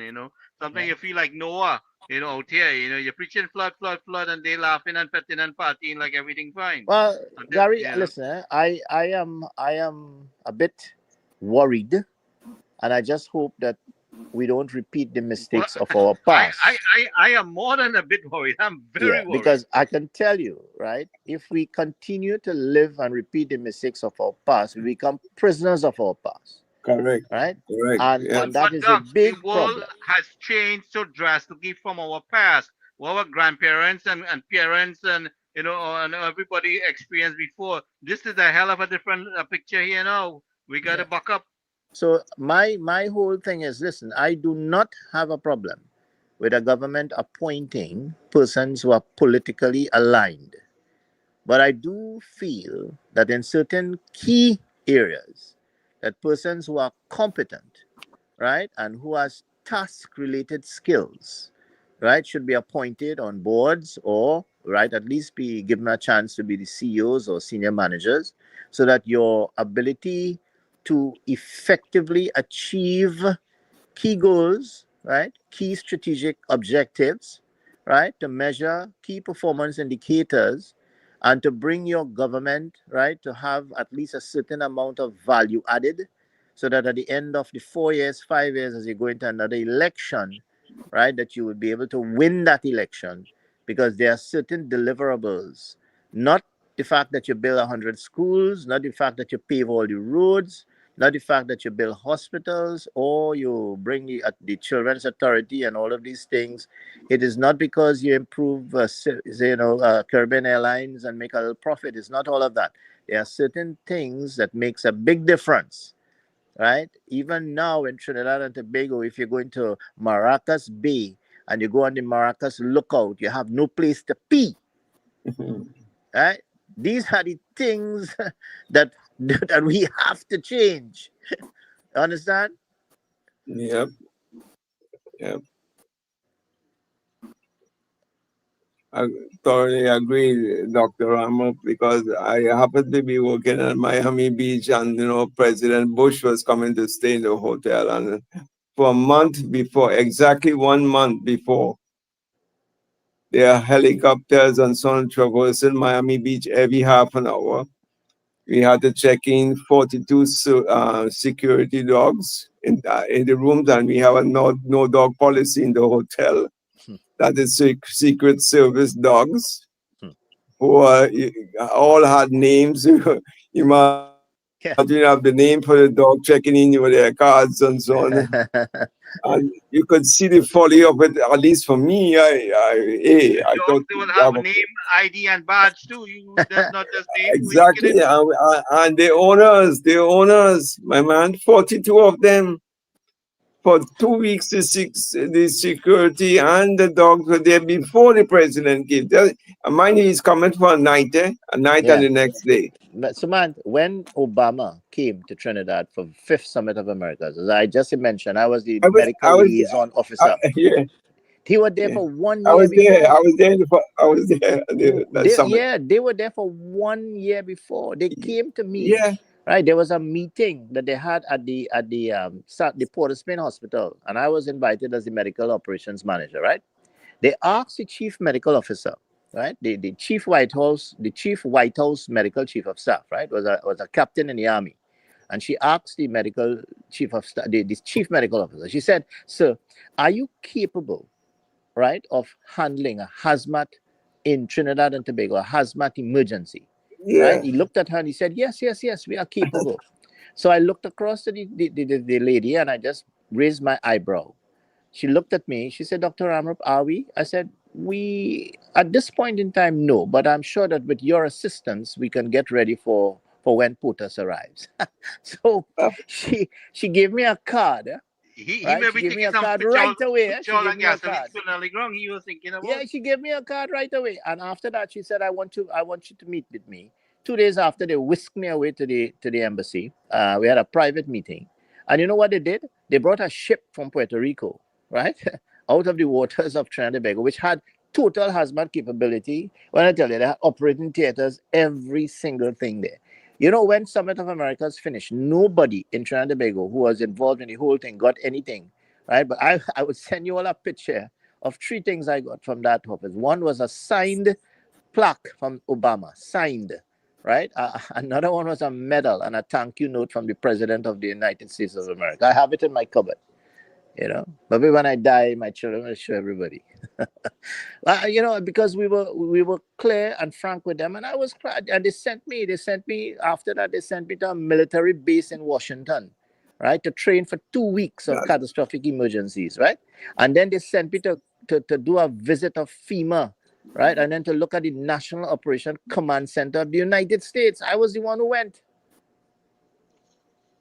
So it was just being up to these people, right? Being very frank with them and telling them exactly what it is. Don't lie to them. They're not stupid. And they taught me a lot. And they actually have me right now as what we call a citizen liaison volunteer. I go to the American Embassy very often. In fact, on the 23rd of this month, we have a training session for us in terms of the same thing, disaster management and all of that. And the American government is training all the citizen liaison volunteers at the end of this month, the 23rd. You know, and I'm one of the persons who going up for training because I'm a CLV. So I do hope that they are that they really get some of us on board and try to sort out these simple little things that we need to get. We had started it in People's Partnership, and somehow or the other we were not able to continue. From 2014, things just started to shrivel up in the Ministry of National Security. Things at our level were blocked like crazy because they anticipated that PNM would win in 2015, and they did. And when they did, a whole year elapsed from 2015 to almost to 2016, early 2017, when they kept me in ODPM, but I was in ODPM in name only. I didn't have any responsibility. They had me as CEO, but I had nothing to do. They brought in a deputy CEO, and he went to all the meetings, he did everything, and I was just CEO in name only. CNO. That's what they do. So they wait until their contract end because they couldn't find anything. They did an audit of everything that happened in ODPM to see if I was thieving or bribing or collecting. And they couldn't find anything because everything was above board. And they kept me until the end of the contract and then they said, go home. And since then, for 10 years, no job. And now, well, hopefully something will happen in this government, but it seems like that might be out of the window too. So we'll see how it goes. Captain Singh, you got anything you want to add to this at this point? Though I'm listening to Dr. Ramroop, I've only seen him when he was in office on television, and I heard him on television and radio when there was disasters with the flooding, and everything he said is correct with the United States and their system for hazmat, but most nuclear, biological, chemical response. Does at that time when the president would be there, if there's something like that would happen, you'd have to know how to decontaminate. So I understand what he would have been trained on in that. I did it for 6 years. Yeah. 6 years in Fort Stewart, and a lot of it in Kosovo and a lot of it in California in the Mojave Desert. That's for the desert type warfare systems that they would have in case there were nuclear and chemical and biological weapons used. How do that happen? How you treat and cleanse and also administer atropine injections and 2-plant chloride. That's basically what it was, to raise your heart up until it could be stabilized. But yes, hopefully with this this government in place, instead of waiting for a disaster, they can start looking at all the systems that needs to be rectified, such as the drainage systems, the road systems, and they can also ask the U.S. Corps of Engineers for help in developing large lakes. In Central, we have a lot of land that can be used in that system, where the water is pooled for about 30 to 40 days before it runs off into the ocean. If there's a large amount of rainfall, it could be done. The Corps of Engineers is the most appropriate entity to deal with that, and with the close relationships now with the United States and the Trinidad and Tobago government, I think that they should simply ask. Now, Delaware National Guard is mirrored to Trinidad and Tobago. However, if it goes to Southern Command, they would push it to the National Guard out of Delaware, and they would add the engineers to that unit to help with the drainage system and the flooding system. So, Dr. Ramroop, if you ever speak with the Prime Minister again, you could always mention that. I will, because we did the MLO at the embassy. He took me to Delaware. I spent a few days at Delaware. I had some nice crabs at the harbor at one of the restaurants. Yes. A nice lobster, actually. The lobster was fantastic. And then I didn't pay taxes in Delaware. It was so nice. I did some shopping. It was the state where no taxes were charged at all. And he drove me into Washington, and he took me up to meet with the head of FEMA, and I started there. I met with the logistics guys, and he went through a whole. I still have documents that he gave me, Yes. and which we implemented. We had a very bad weather when I was coming out of ODPM at the time, right, in the North Coast, in Matlot and all of those areas. And it had actually blocked off the area, right? So you couldn't get any road access. Everything was flooded and destroyed, right? And we had to use some of his protocols. In fact, we had to look at the barcodes and whatever that was there, in the cutoff section. We had to use fishermen, right, with their vehicles to actually their boats to go across the blockage to get to the people on the other end and move them to shelters. And all of that was, an explanation of the fact that because the minister at the point said, Dr. Ramrup, you have been in ODPM for 4 years. Why didn't you put warehouses in Matlot? I said, sir, we don't put warehouses in areas because what was going to happen is that the criminals would go and break open the warehouse and sell the wheelchairs to the people who needed it. you know. Yes. So Yeah. it is better for us to have liaised with the pharmacies and the people on that end. The backhoe operators, you don't bring a backhoe across the block and start cleaning. You get a backhoe that is actually on the other side of the block by developing MOUs and MOAs with the people before. You don't go and bring ice, from San Fernando to Port of Spain if they have a complete, electrical shutdown, right? You have to deal with ice factories over there and give them the necessary resiliency and tools to have that backup system so that when the problem occurs, you have ice there to store your food and your dead bodies. You know what I mean?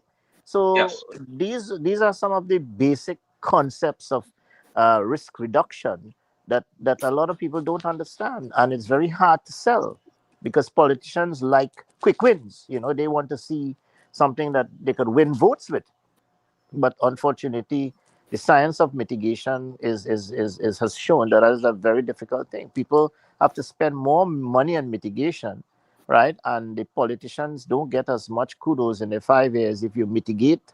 So it's a tough battle we fight as soldiers, as officers in the military, but also as disaster risk reduction scientists or pundits, where we try to convince politicians that yes, we have to put more money in mitigation, but when they realize that they're not going to see it in the 5 year term, they tend to concentrate more on giving out the hampers and the pampers, rather than trying to make the people resilient enough to make their own hampers, and grow their own food, which is a longer process. So yes, you're quite correct, and yes, I will definitely remind her about the liaison officers and what they can do for us, because they did it during the People's Partnership government. You know what I mean? And in fact, I don't know if you remember, they built the National Command Center, right? The National Emergency Operations Center. The U.S. government, the U.S. South Command, with Delaware and the other Delaware National Guard, the U.S. South Command, U.S. Army South, they were able to get money and bill for $1.6 million, right? The National Command Center for the National Disaster Office in Trinidad and Tobago, you know. So that Yes. was one thing that we achieved when I was there. The Prime Minister was part of that, because we had to negotiate with Minister of Finance at the time and the Permanent Secretary to remove all taxes and all charges and on the goods that were coming in from the US and all the contractors and everything else. So it was a very, very learning process. I want to explain the difference between the National Guard and the regular army. If the hosts and the people online, so they have a better understanding of it. Yes, yes, Uh, yes, yes. That's important. Yeah. so I was in both parts. Regular army. Uh, we are not allowed to have guns, weapons in uh, on the soil here. We can only be on the base, and we can't get off the base with it. National Guard, we're allowed to get outside with weapons, but only when the governor signs it into effect. and the National Guard is for emergency responses and to liaise with different types of countries. So here in Georgia, where I'm at, the state of Georgia, the National Guard here would be mirrored with the country of Georgia. So if we need something and we don't have it, we can go up to Delaware or we can go to Arizona or New Mexico and add those units to it. So basically, it's a simple phone call and a request. The commander is usually a lieutenant colonel, who's going to be in charge of that National Guard. We have this a general, but usually the one who's going to be doing the work in the brigade is going to be a lieutenant colonel, and they don't get promoted unless they do something. So you have a lot of people who are sitting around and they've never gone anywhere and done anything. So countries like Trinidad and Tobago, you requested, yes, they would love to come and do it because that's the only way they get a officer evaluation report bullet to get promoted. And they competed with all 50 states. So that's why it's important that on the U.S. side that the National Guard people, they are able to get recognized in their job skills because they are competing with National Guard and also regular Army for the same positions and the same ranks. So that's basically one plus for countries like Trinidad and Tobago. If you want help, you simply request it. You find out who's you married with. But I do feel that for the flooding in Central and Caroni East and Central, and I'm not too familiar with the Arapooch flooding, but more the North flooding, more for retention or large lake, series of lakes with drainage from one to the next, leading out into the Gulf of Paria to hold the water for a period of day. All these development are happening. There are no large lakes for the water to go to. I just spent 4 months in Vietnam. I was in Hanoi, in the city of Hanoi. And in the city of Hanoi, there is a lot of rivers and a lot of large retention areas that they have for this water. So they had 2 hurricanes pass through, and they had some flooding, yes, because of the mountainous area, but they held pretty well with everything. And the government there in Hanoi, in Vietnam, they celebrated 50 years from the war in 1975 with the United States to this year, 2025, and also this year on September 2nd is their independence, which they call National Day. And that is from 1945, which they fought and they got independence from France. So you can see the development from 75 to 50, from what you see in the movies to now, it's like a metropolitan city. I mean, everything is large and well built. And they don't have the resources or didn't have the resources like we did in Trinidad and Tobago with oil. But they made it happen with agriculture and tourism and all of that.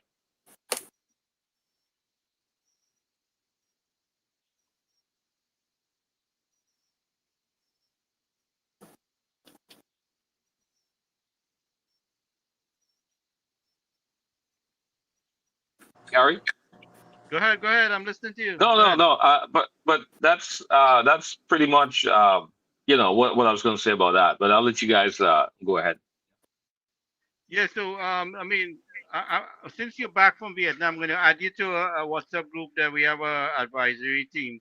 So we looking, you and I used to talk about things some years ago, and we're looking to see these things implement as the prime minister security, the country security, or disaster response, emergency, the emergency medical response, where we upgrade the level of training. Yeah, we only EMT, that's From emergency medical technicians, basic. right, We yeah, haven't both since volunteer and paid Pandey's system, yeah yeah. since Pandey's UNC government Hamza Rafiq, we never Yes. changed from basic to even intermediate or paramedics. So we really have just stayed in the dark ages, with respect to emergency medical treatment on the field, and that is why you will hear people dying on the scene. I mean, people trapped in a vehicle and bleeding through the femur, and you can't put up a drip and give them fluid expanders, whilst you're trying to save them, so Yes. they end up dead. So the thing Yeah. about it is that you haven't been able to even move and give somebody the benefit of of a chance, and all of this is by giving the necessary approvals and thing and training for a paramedic to put up an IV line and put a fluid expander. We came up Yes. with a solution recently in this chat. I'm hoping that the Minister of Health, would listen to us. And we have quite a lot of unemployed young doctors in Trinidad and Tobago who don't have jobs. So we were hoping that they would train them up to the emergency medical. Well, they are already doctors, so give them Yes. the what we call the ACLS and ATLS training, the advanced trauma life support, and advanced cardiac life support, advanced pediatric life support, and we give them that training and put them on special vehicles to go to the code blue calls, so they can Yes. actually help on the ground. And these are doctors who wouldn't need to have the legislation to allow them to put up a drip and give them fluid expanders. Right now, a basic guy can't do that. Legally, he cannot put up a drip and he cannot even give medications.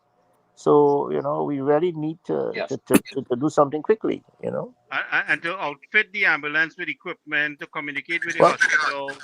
well, And they have that through the basic system, because I was part of that process where I was the yeah, but national these current medical director. ambulance, are they outfitted? Are they have the But necessary equipment? the GMRTT ambulances, right, have the ability to communicate with the emergency departments while But they're bringing in the do they have patient. the treatment equipment to treat you while Yeah, you on en route? but they don't have the advanced life support equipment, Yes. because they don't have ACLS. the ACLS. legislation. They don't have the Right. legislation to back up that. See, they in fact, in Trinidad and Tobago, we don't have the legislation to support the defibrillator. Even if you put a defibrillator on the chap, right, and you get his heart beating, the problem is, how do you continue that heart to beat until you get him to hospital? And this is where the legislation is the problem. Because even if I might come in the airport and you get a heart attack in the airport and I put a defibrillator on you, the problem is that when the ambulance comes to take you in the hospital, they can't maintain that heartbeat. Well, that's And what the I'm only way you talking can about. maintain it, Does the ambulance equipped? Do we have people you trained for don't that? have you can't have it, because the legislation is not there and the competency is not on the ambulance, so you can't put it. So So these they are they, the they, things they that have been, the yeah, conversations that we've been having here on this program for a while. yeah. And I know you've been running around, so you haven't had a chance, but we've been covering it for a few years now, and these are the discussions. And our objective here is to get people trained and to get a structure in place, with that. Yeah. Gary, Go ahead, Dr. Captain. Ryan. Hi, Captain Singh. How are you? I'm fine. All right, I'm all right. Well, first time happen to be meeting you, and it's so nice to hear that you are involved. And I'm in New York, so I'm living up here as okay. well. So I want to ask you a question, but I'm not sure if you want to answer it. It's okay if you don't want to. Well, you can But either answer it here or answer it off here too. So you can always answer yeah, it. yeah. No, but I don't No, go think ahead you and could. ask me. No, no. I Go ahead and I ask will me. understand. Yeah, No, you go ahead know and ask. the recent thing in the Caribbean Sea where Yes. Yes. that So speedboat has got knocked off. What my question is, well, you could say other things, but along the line, but I'm interested to find out, would there be a report coming out of this by the State Department at some point in time, or that's the end of it? okay. So I did mention I was medical before, for about 5, 6 years, and I stopped in 2003. And then I went into military intelligence. So I graduated in 2009 at Fort Huachuca, Arizona. That's where we go to MI school, military intelligence school. And then I was deployed to Afghanistan. So I'm looking at open source intelligence here, Mm-hmm. and I wasn't too sure where the boat was in respect to when it was shot by the Navy. And looking at a few things, I saw it was north of Venezuela. So from Port of Spain to Caracas is exactly 600 kilometers. And between that straight line that goes across, there's no houses there. There may be one or two people living in there, but there's no villages or anything like that. So the direction of the boat, where it was going, something came across on one of my military feeds here, and I can forward it to Gary. It was Mhm. identified that the boat was heading to Trinidad and it was shot. Look at the screen. And Look at the that, screen. This is the X-rays put up. yes, right. Mhm. So a little further to the left would be Caracas. So the distance, I measured it from Port of Spain all the way across, and I'm looking at it down. So where it happened, you were asking if there's going to be an official report on the military side. On the military side, we wouldn't give any report, only to the commanders, because the mission is still ongoing. So Mhm. what the State Department wants to do, if they want to give that information out, I'll wait and see. But basically, the president already said that 11 people were on the boat, approximately, and they were able to listen to them with the technology from the Navy, which I do know that they can do that, Mhm. and they would have known of seen with imagery, and they have imagery experts. So it's you have signal, you have imagery, and you have also people on the ground in Caracas who's running intel, also human intelligence. So it would have been a combination of things before they made that decision. And I think the president, in, in the operations order, have to have an operations order somewhere to say that they can use deadly force. So it would be coming from the president, and it's a deterrent. I don't think anything is going to be moving now with what happened with this. So I don't know if I answered the question. If Yeah, no, this yeah, is as because much, I really meant it in due course. I don't mean it'll happen now, but sometime in the future, or that's the end of it. No. well, it's such a small incident. I mean, if when I was writing a report like this, I mean, basically, is what he said is what happened. What else? What else would we need to know? I mean, the operation is that we identify that these people are running drugs, and the order is to kill anyone that's coming across with drugs and guns.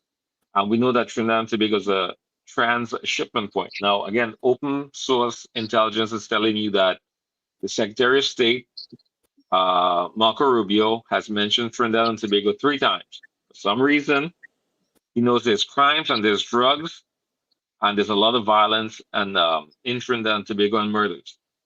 He compared it to Washington D.C. and we're right next to Venezuela. So is it that the president identified that there's a drug problem here in the United States, and he Mhm. wants to go ahead and eradicate that in the next 2 years that he has left in his presidency? He wants to do that. Mhm. Um, I think if I was a military commander, I would, and I had the order, I would have to shoot. Obviously, that's the order. Um, but as a leader of the country, it's a good deterrent. By having these ships out there, I've been on another site with a group of people who have information, who would give information about drug areas and how much drugs are in there. And what they're saying is that right now there's a shortage of drugs in Trinidad and Tobago. But cocaine, I don't know if cocaine is Mhm. being used in Trinidad and Tobago. I don't think it is. In my opinion, I don't think it is. I think it's only being transshipped out to Europe and to the United States. I think Trinidad and Mhm. Tobago is more because of the poverty level, they're able to use off what Cannabis, low-grade marijuana. So marijuana. Yeah. yeah. So basically, I think the intelligence over here is saying that. Now, when I was in Arizona, we had blimps, a lot of blimps up there, and the blimps are really good surveillance piece of equipment. It's what you put on it, and that's what's overwatching Mexico and the Arizona border. Um, so they have a lot of drug running going through there and caves and stuff like that. They come through, and there's a lot of night missions with a particular helicopter called a Cower helicopter. That's what they use out there with night vision technology. So There is, when I was there in 2009 and 2015, there was a lot of drugs coming in, and it was cocaine. Not marijuana, it was cocaine coming through. So I don't, from that time to now, the focus has been here. It's been here. Now, those ships that are docked out there, that's sitting out in the Caribbean Sea, those ships could be sitting in Norfolk, Virginia, or any other place, and we still have to pay for it in the United States. So the United States can leave it there. They can sit it out there for the next 2-3 years and run operations out of it, because people they train on them all the time, and that's basically what it is. It's training exercise. This is the first time that we've seen since World War II, but this is the first time we've seen in a peacetime situation where that many ships have gone down there and just it's just sitting around. Yeah. So I think in that capacity, if that would answer the question. Yes, I know you got it. Just because I'm from past incidents like this, there must have been many of these in the past. That was it. That was the end of it. Very rare do they come up with a report and lodge it with the State Department or somebody in the Pentagon, wherever they might have it lodged. I mean, I'm talking for the public, because they might have it, but it's a private, what do you call it? I forget the word you use. Yeah, classified, right? Classified, yeah. So it's a classified piece of information, and I mean, basically, if you want to deter people, say, yeah, look, this is what we did, and we released the video. You see it being shot up, so now nobody's moving. Everything is at a standstill. Yes, I think it's good. I think we talked. Dr. Ramroop would know that during that period of time, the amount of money that is being spent on national security and being spent on boats and ships. Now we don't even have to worry about patrolling our own seas, right? Because someone else is doing it for us. But what we can do, is that money that's being saved, put it to good use. Put it to good use. Gary, you are the right government to do that now, and the other government no, and this one yes. So they might benefit tremendously from this. I think put it to good use, as you said. Put it to good use. Yes, definitely. And as I said, we don't have to spend much money to improve systems, and training people with the right competencies, right, in management. Whenever you have less money, right, and the economy is down, it is all the more reason. All the books on business and all the business journals will tell you that the better quality managers, the better quality, more competent CEOs to manage with limited resources. This is where good management comes in. When you have plenty money, man, you have people who can get away with nonsense. But when you have limited funds, you have to concentrate on those elements of building resiliency that actually makes what we call your value. It gives you value added. In other words, then you get much more with limited resources, and that is going to be the key going forward. We don't have much money. When that budget comes up in October, there's going to be a severe cut in all the ministries in terms of funding. It's going to happen. There's just absolutely no funds around. So this is why putting the right people in place now to manage your boards, to manage your companies, your limited liability companies, your state statutory authorities, your government companies like Sports TT and all of these companies is going to be essential to have good CEOs and good managers, right? And I think that we can cut down a lot of money if we focus a lot on systems. Right, the systems approach, right? Try to get your systems going, prevent redundancies, right? Do not have duplications and wastage, right? Put the business process and governance, Sumant, we keep saying that, right? Establish a good business process, right? In all your government, right? And put the right people in the right place. And I think we might just get out of this nonsense. I agree. So as I'm telling you all along that this budget that is upcoming, everybody should have an input, no matter how small. And try to get their get their views in, because in the end the government would like to do the best, and coming from the people like ourselves, um, giving them a feedback on what we might consider to be important or how the best way forward. I just, as you mentioned, they had the strap for cash. I was thinking about, I don't know how much money these board of directors from the government side, if they could have a moratorium in their a salary or whatever they get, just merely the subsistence that to maintain their costs for having meetings and all that. And if you could do that maybe for the first budget only, that would be a good idea to help the government along the way. We appreciate for many of us do work for government, and we don't look for money as such. We want to get it going. When things get much better, then the government could pay us back or something like that.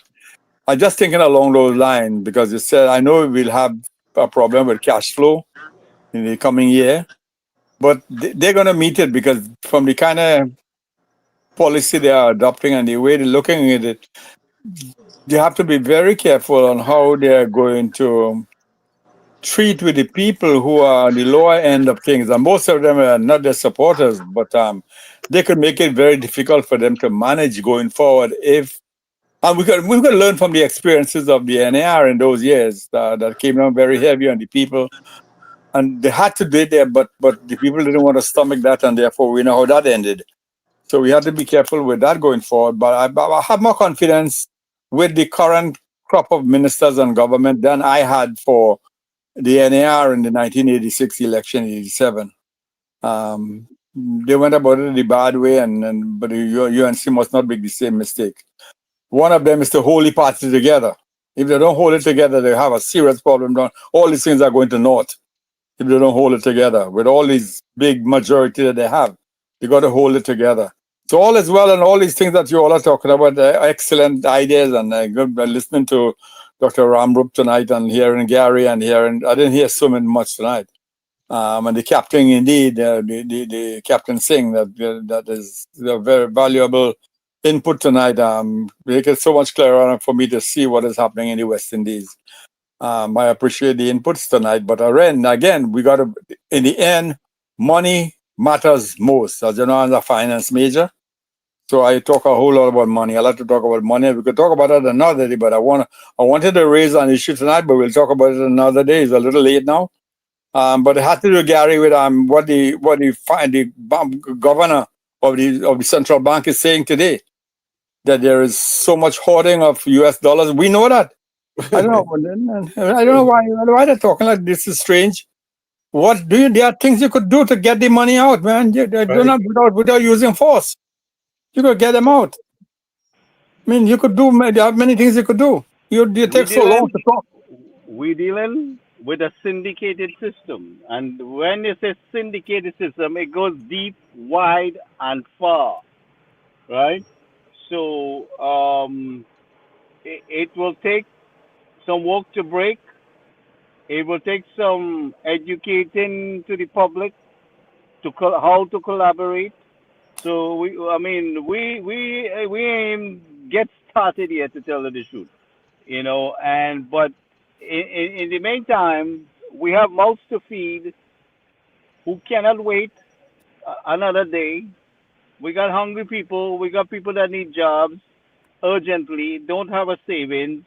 So, there is a lot on the government shoulders, and we have to be able to sort these things out. Some of us, like Dr. Ramo, Suma, and myself, have been trying to assist in whatever little way we can, with a few people.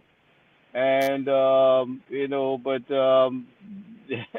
we got to get going. It's yes, we're not coming from the ground up. We're coming from underground, and so there's a lot to be done. So let's see how it goes, and let's see if anybody's willing to listen to us. Dr. Rambi, is still there? Yeah, I'm still there. Let's see if anybody's willing to listen to us.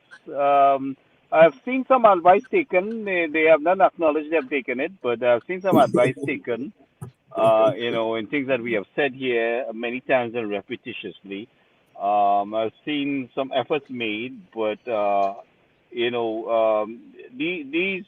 different how to say things that we have to work on. It need good leadership. Simple thing as the cricket game. We need the ambulance system 100 years ago. So we're so far behind. And we need good people leading it, and then the funding for doing these things, the training. We have to put there's a lot of things to put in place. So what the people were supporting, based on whatever reason it was, they supported. It did so much damage that they themselves don't understand the amount of damage, that is done. So we got work to do, lots of work. Mm-hmm. We are doing it voluntarily. There's a lot of things we have to update you on, Dr. Mirage, that we've been doing off the grid. With working with various constituencies, we're doing a lot. In fact, I had the guy who with the farming business here was earlier, and who, we're going to bring them on, more so again as much as possible, so to give the farmers a voice. For what they say, I'm sending the information that they kind of help that they're requiring, and what their situation is. So the information has been relayed, and the government will deal with it accordingly. So we are giving everything we can. Everything we are giving full-fledged. Dr. Amrup remains fully engaged. Suman remains fully engaged. We have other people fully engaged, who are not in the public domain, that I call upon to assist, and they respond effectively. I want to publicly thank our Minister of Social Development, and Family Services, for her effective support and response to the gentleman I was trying to assist. So I must congratulate her and thank her, and make it known that she is working very hard and efficiently and effectively, and and in the person of Vandana Mohit, our MP for Shogunas East. Very hard-working young lady. She's on the go. When she's not in the office, she's out there giving out fish. So she's always responding and doing things. So I want to congratulate. She's one of the very hard-working MP out there, and everybody is working in their own, category of things, and doing, a lot of it we're not seeing in the forefront. One of the things I forgot to mention is our defense minister mentioned about these portable mobile police unit that they're going to have built, and they're going to be deployed in needed areas. So you won't get a whole police station, but you'll get these. This is something we've been calling for. This is how we see it. We want to see deployment. We want to see patrolling. We don't want these guys sitting in the police mobile container and playing cards and waiting for a call. We want to see them out there patrolling. This kind of policing about waiting for a call is something that we need to get away from. We need to move into where. And that's the same carnival approach I was telling you about. Apply the carnival model, because in the carnival model, every man hit the road.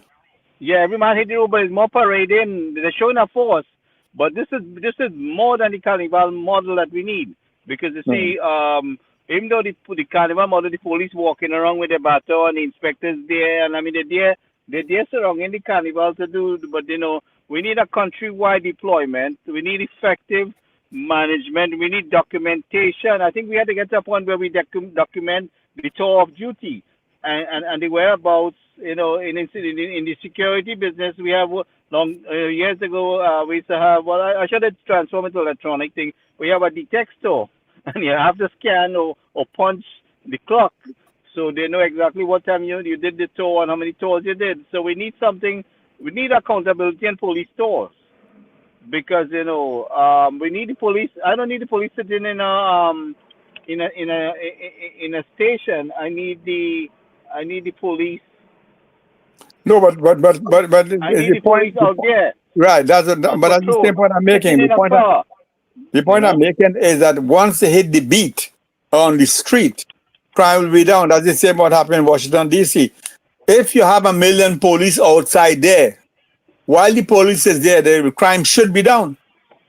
So it's the same way if all those sergeant and corporal and those guys behind the desk and all those detectives and so on put on a uniform or we even come in plain clothes, but be in the street on the street 24/7, almost 24/7 for running for about a 6 months period and see what the difference is. You got to bring the crime down because you hit it 800 SRPs would not make the dent. 800 SRPs, half of them will be going back into the schools. So you have net effect zero because you have to complement your police with some other But things. these SRPs were hired in particular for the school system. This was Right, but hired. so your strength is still the same because most of them go into the school system. There's 800 they took on. So they have to do. They have Alright, to. go ahead. They're taking too long. You know, all of them they're taking too long. I find I just can't wait. Things are happening every day still. Still hearing things are happening. They had to do something a little more. Plenty talk is good, but action is like you said, Banana Mohit. Yeah, that kind of thing we want on the street, like the girl, the kid, Khadija Amin girl. All of these people on the street. The police must also be on the street, not only the politicians. The police has to be on the street, uniform and plain clothes. That crime should be done. Every man should be hitting the beat, man, including the inspectors and the sergeant and the superintendent and the senior superintendent commissioners. All of them must go on the streets.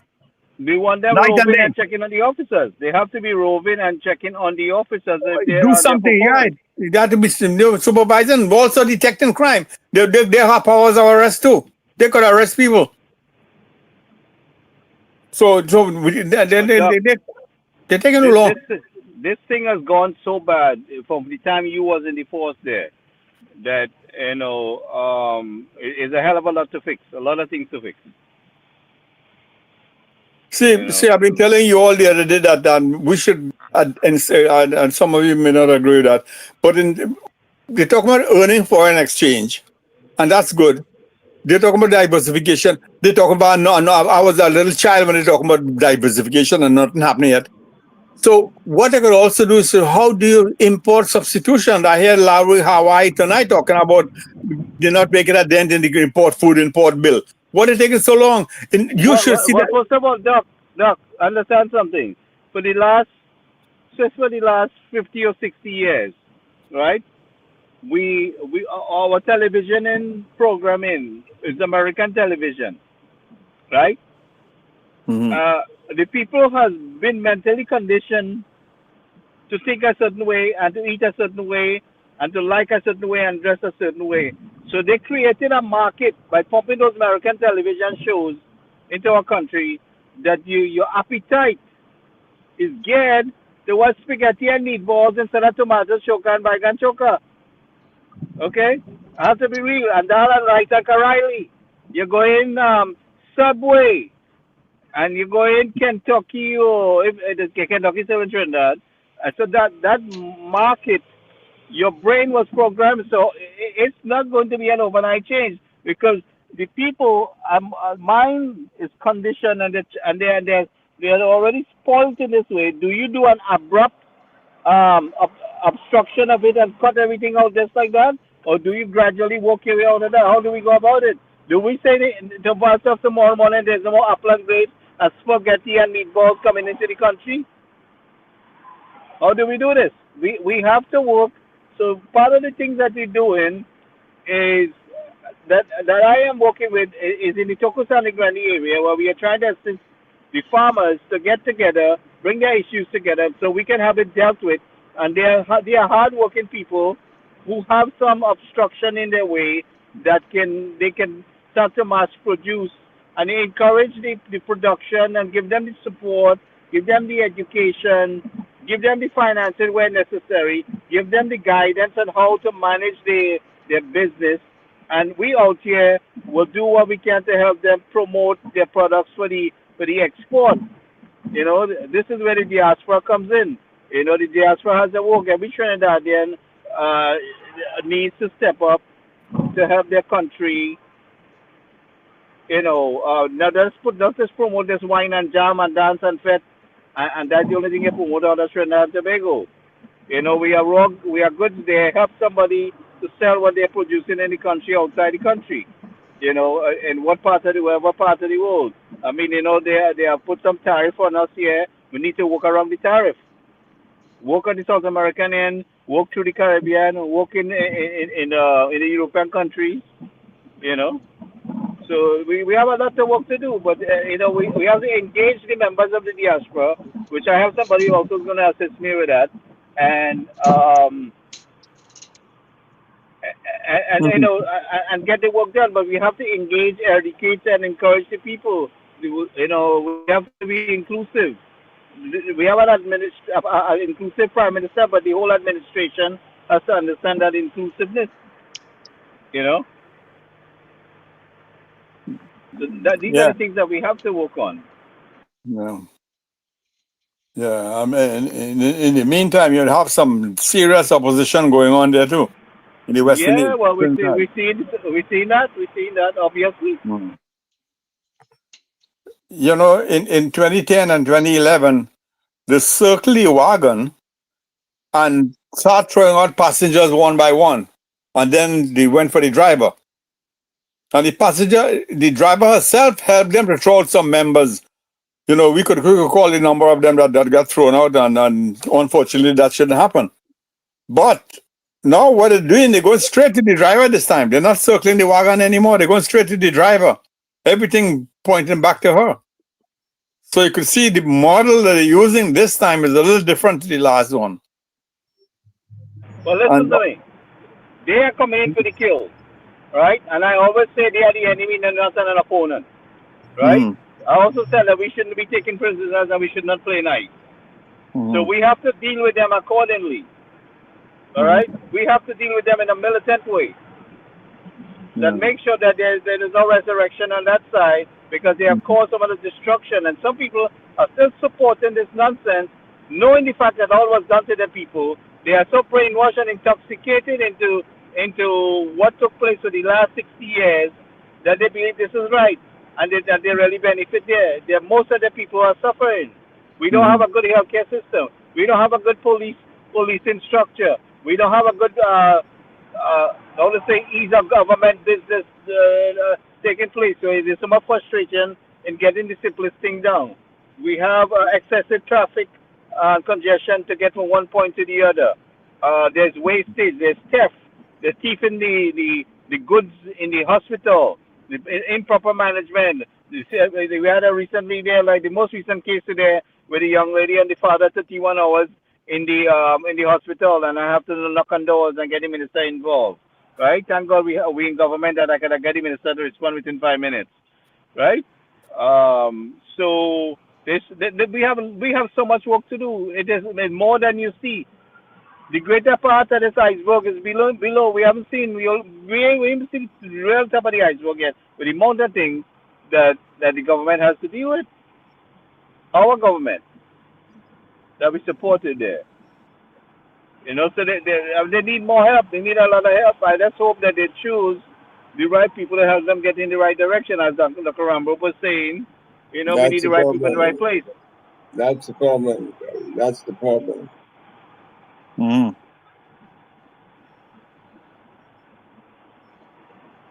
Alvin, you there, boy? Yes, yeah, Alvin. I'm listening to.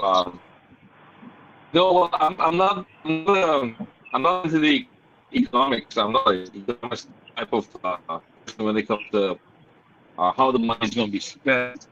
We just had a limited budget to do what we want to do. But I do believe that the structural work that needs to be done, like Dr. Ram. Can you hear me there? Yeah. You're coming. Yeah, you're breaking up the album. Yeah. Let me see if I move this about. Yeah, somehow how you're moving, you're breaking up here. Yeah, is this better? Yeah, much better. Maybe. Much better, Yeah, I was saying that the infrastructural works that needs to be done has to be done. There is someone in Cali that built a bridge across a river for pedestrians.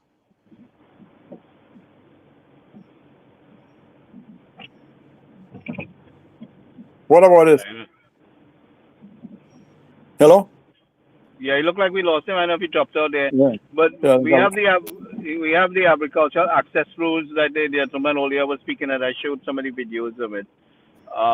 We're going to have more people dealing with that, and there's so much agricultural access rule. We all know that our farmers was badly treated and suppressed, and they did everything to frustrate them instead of our system. We also know that people benefited from the agricultural grant that did nothing with it. They were friends and family and associates of the previous government, right? So all these things damage our country so badly. So we don't have it easy. We don't have it easy at all. We don't have an easy task ahead of us because there's so much to fix. So much to fix.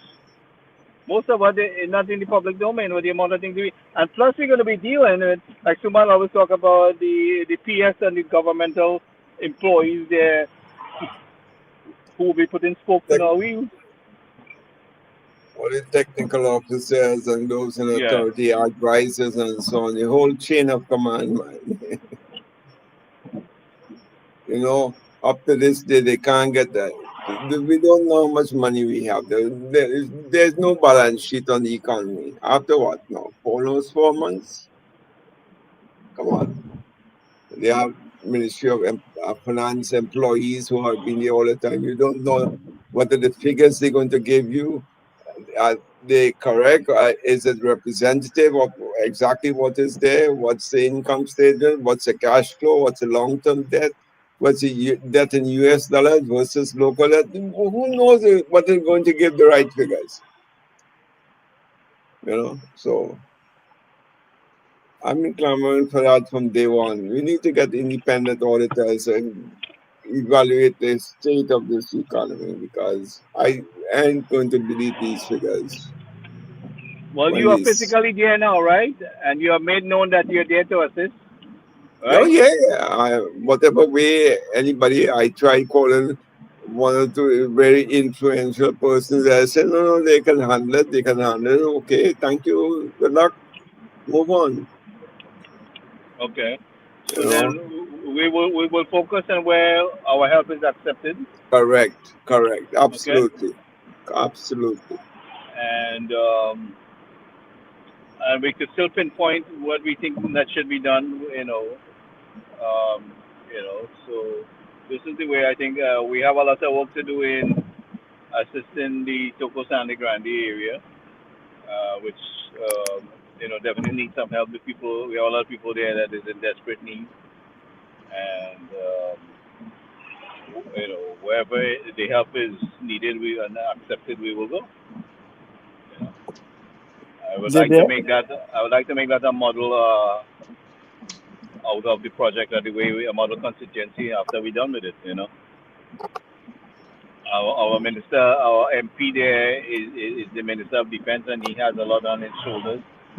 So, trying to assist him in the best way possible.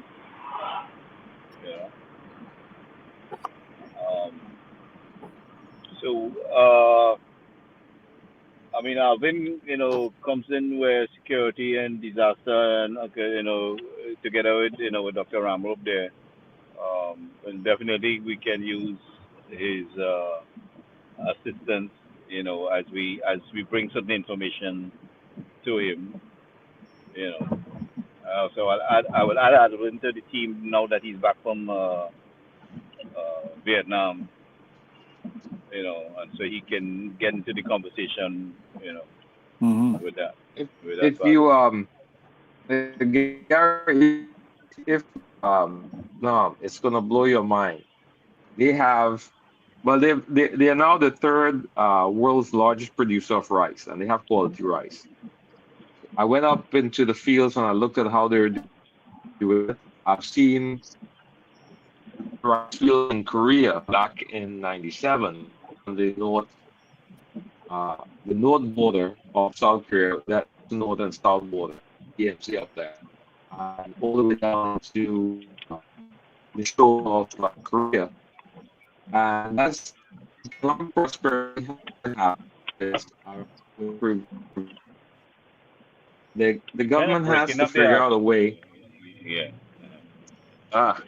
Yeah, I'm having a More bad better. reception tonight. You're Yeah, good there. Right the there where you government. are. You're good there. Yeah, the government has to do something to provide economic growth with agricultural products for internal consumption and export. And if they don't do that, if they can feed themselves, they spend it in like goods, don't produce anything, don't manufacture anything. Vietnam, they produce a lot of stuff. One of the boats that was built for offshore, one of those boats that they bought, I don't know which government bought it. It was actually built in Vietnam, but the company was out of Australia, so they used Vietnamese labor force to do it down in the south part of Vietnam. But I'm using that as an example because you have the 5145 you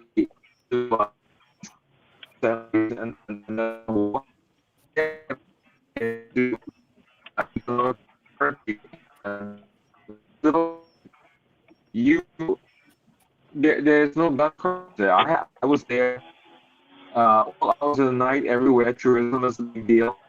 So they down on crime, but I think it's just the Asian people. They're not ones to they have a sense of pride in themselves that they're not going to try to rob a tourist.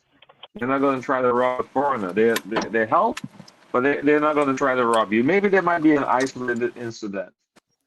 So I think there's a lot of countries that they could look to get ideas, and they shouldn't be looking now. They should have looked in the last 10 years and have all these ideas without how they're implemented.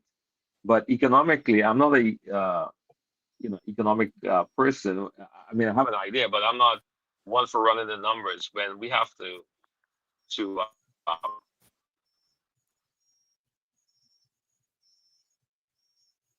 You're not hearing you again. Hello? He looked like he dropped out. Yeah. You guys can pick up on the conversation until he comes back in there.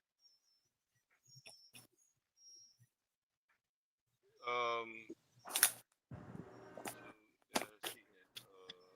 But you also, we hear you a little bit, Gary. You also going off. All right, hold on a minute. I gotta switch my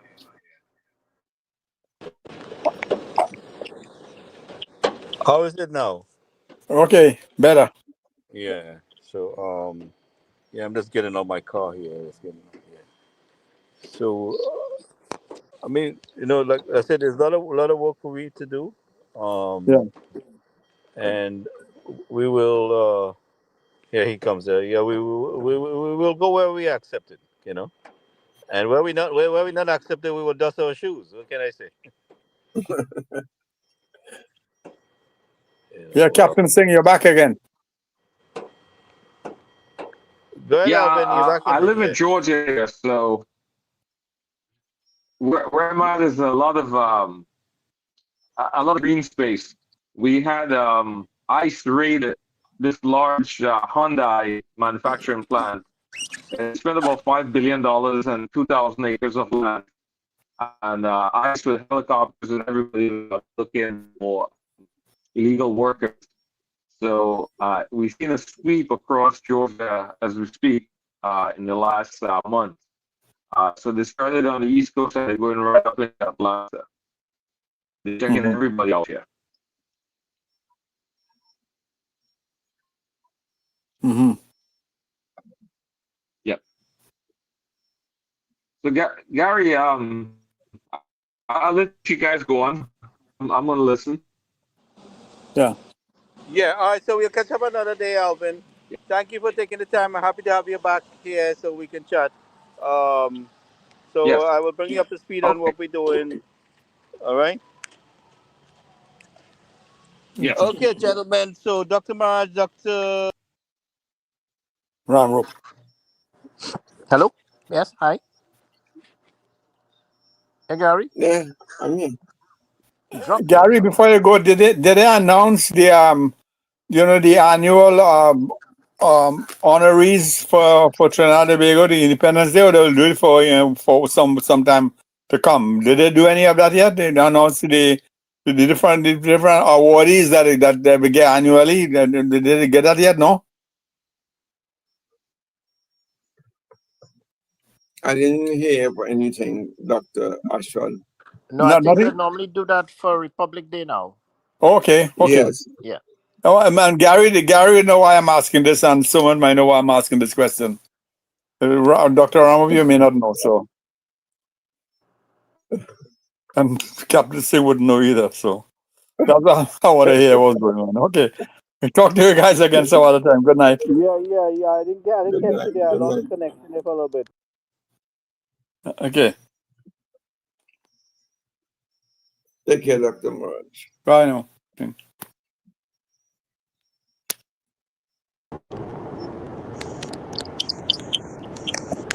Yeah, gentlemen. So we'll catch up. The weather's a little bad where I'm at here. I'm not getting out of the car. So Dr. Ramop, Sumant, we'll catch up tomorrow night. Try to see if I get those guys, anybody from the farming industry there. Are you hearing me clearly? No, you're very low. Yeah, I don't know. Something is going on with the internet. The weather's a little bad here. So with that, I will say good night, Okay. everybody, and we'll catch up tomorrow night. Yeah. I'll talk to you guys later. Sounds Thank you, good. everyone, Take for care. joining us. Okay, guys, take care. Yeah, Take thank care, you, everybody, guys. for Have a joining good us. day. Bass, Nadira, Ronnie Ford. I hope the conversation was good enough for you. If you have some recommendation, we'd like to hear it. All right. So good night, everybody. Thank you, Sarah, for joining us. Good night, everybody. Dr. Rambo, I'll talk to you. Okay, great. Take care, guys.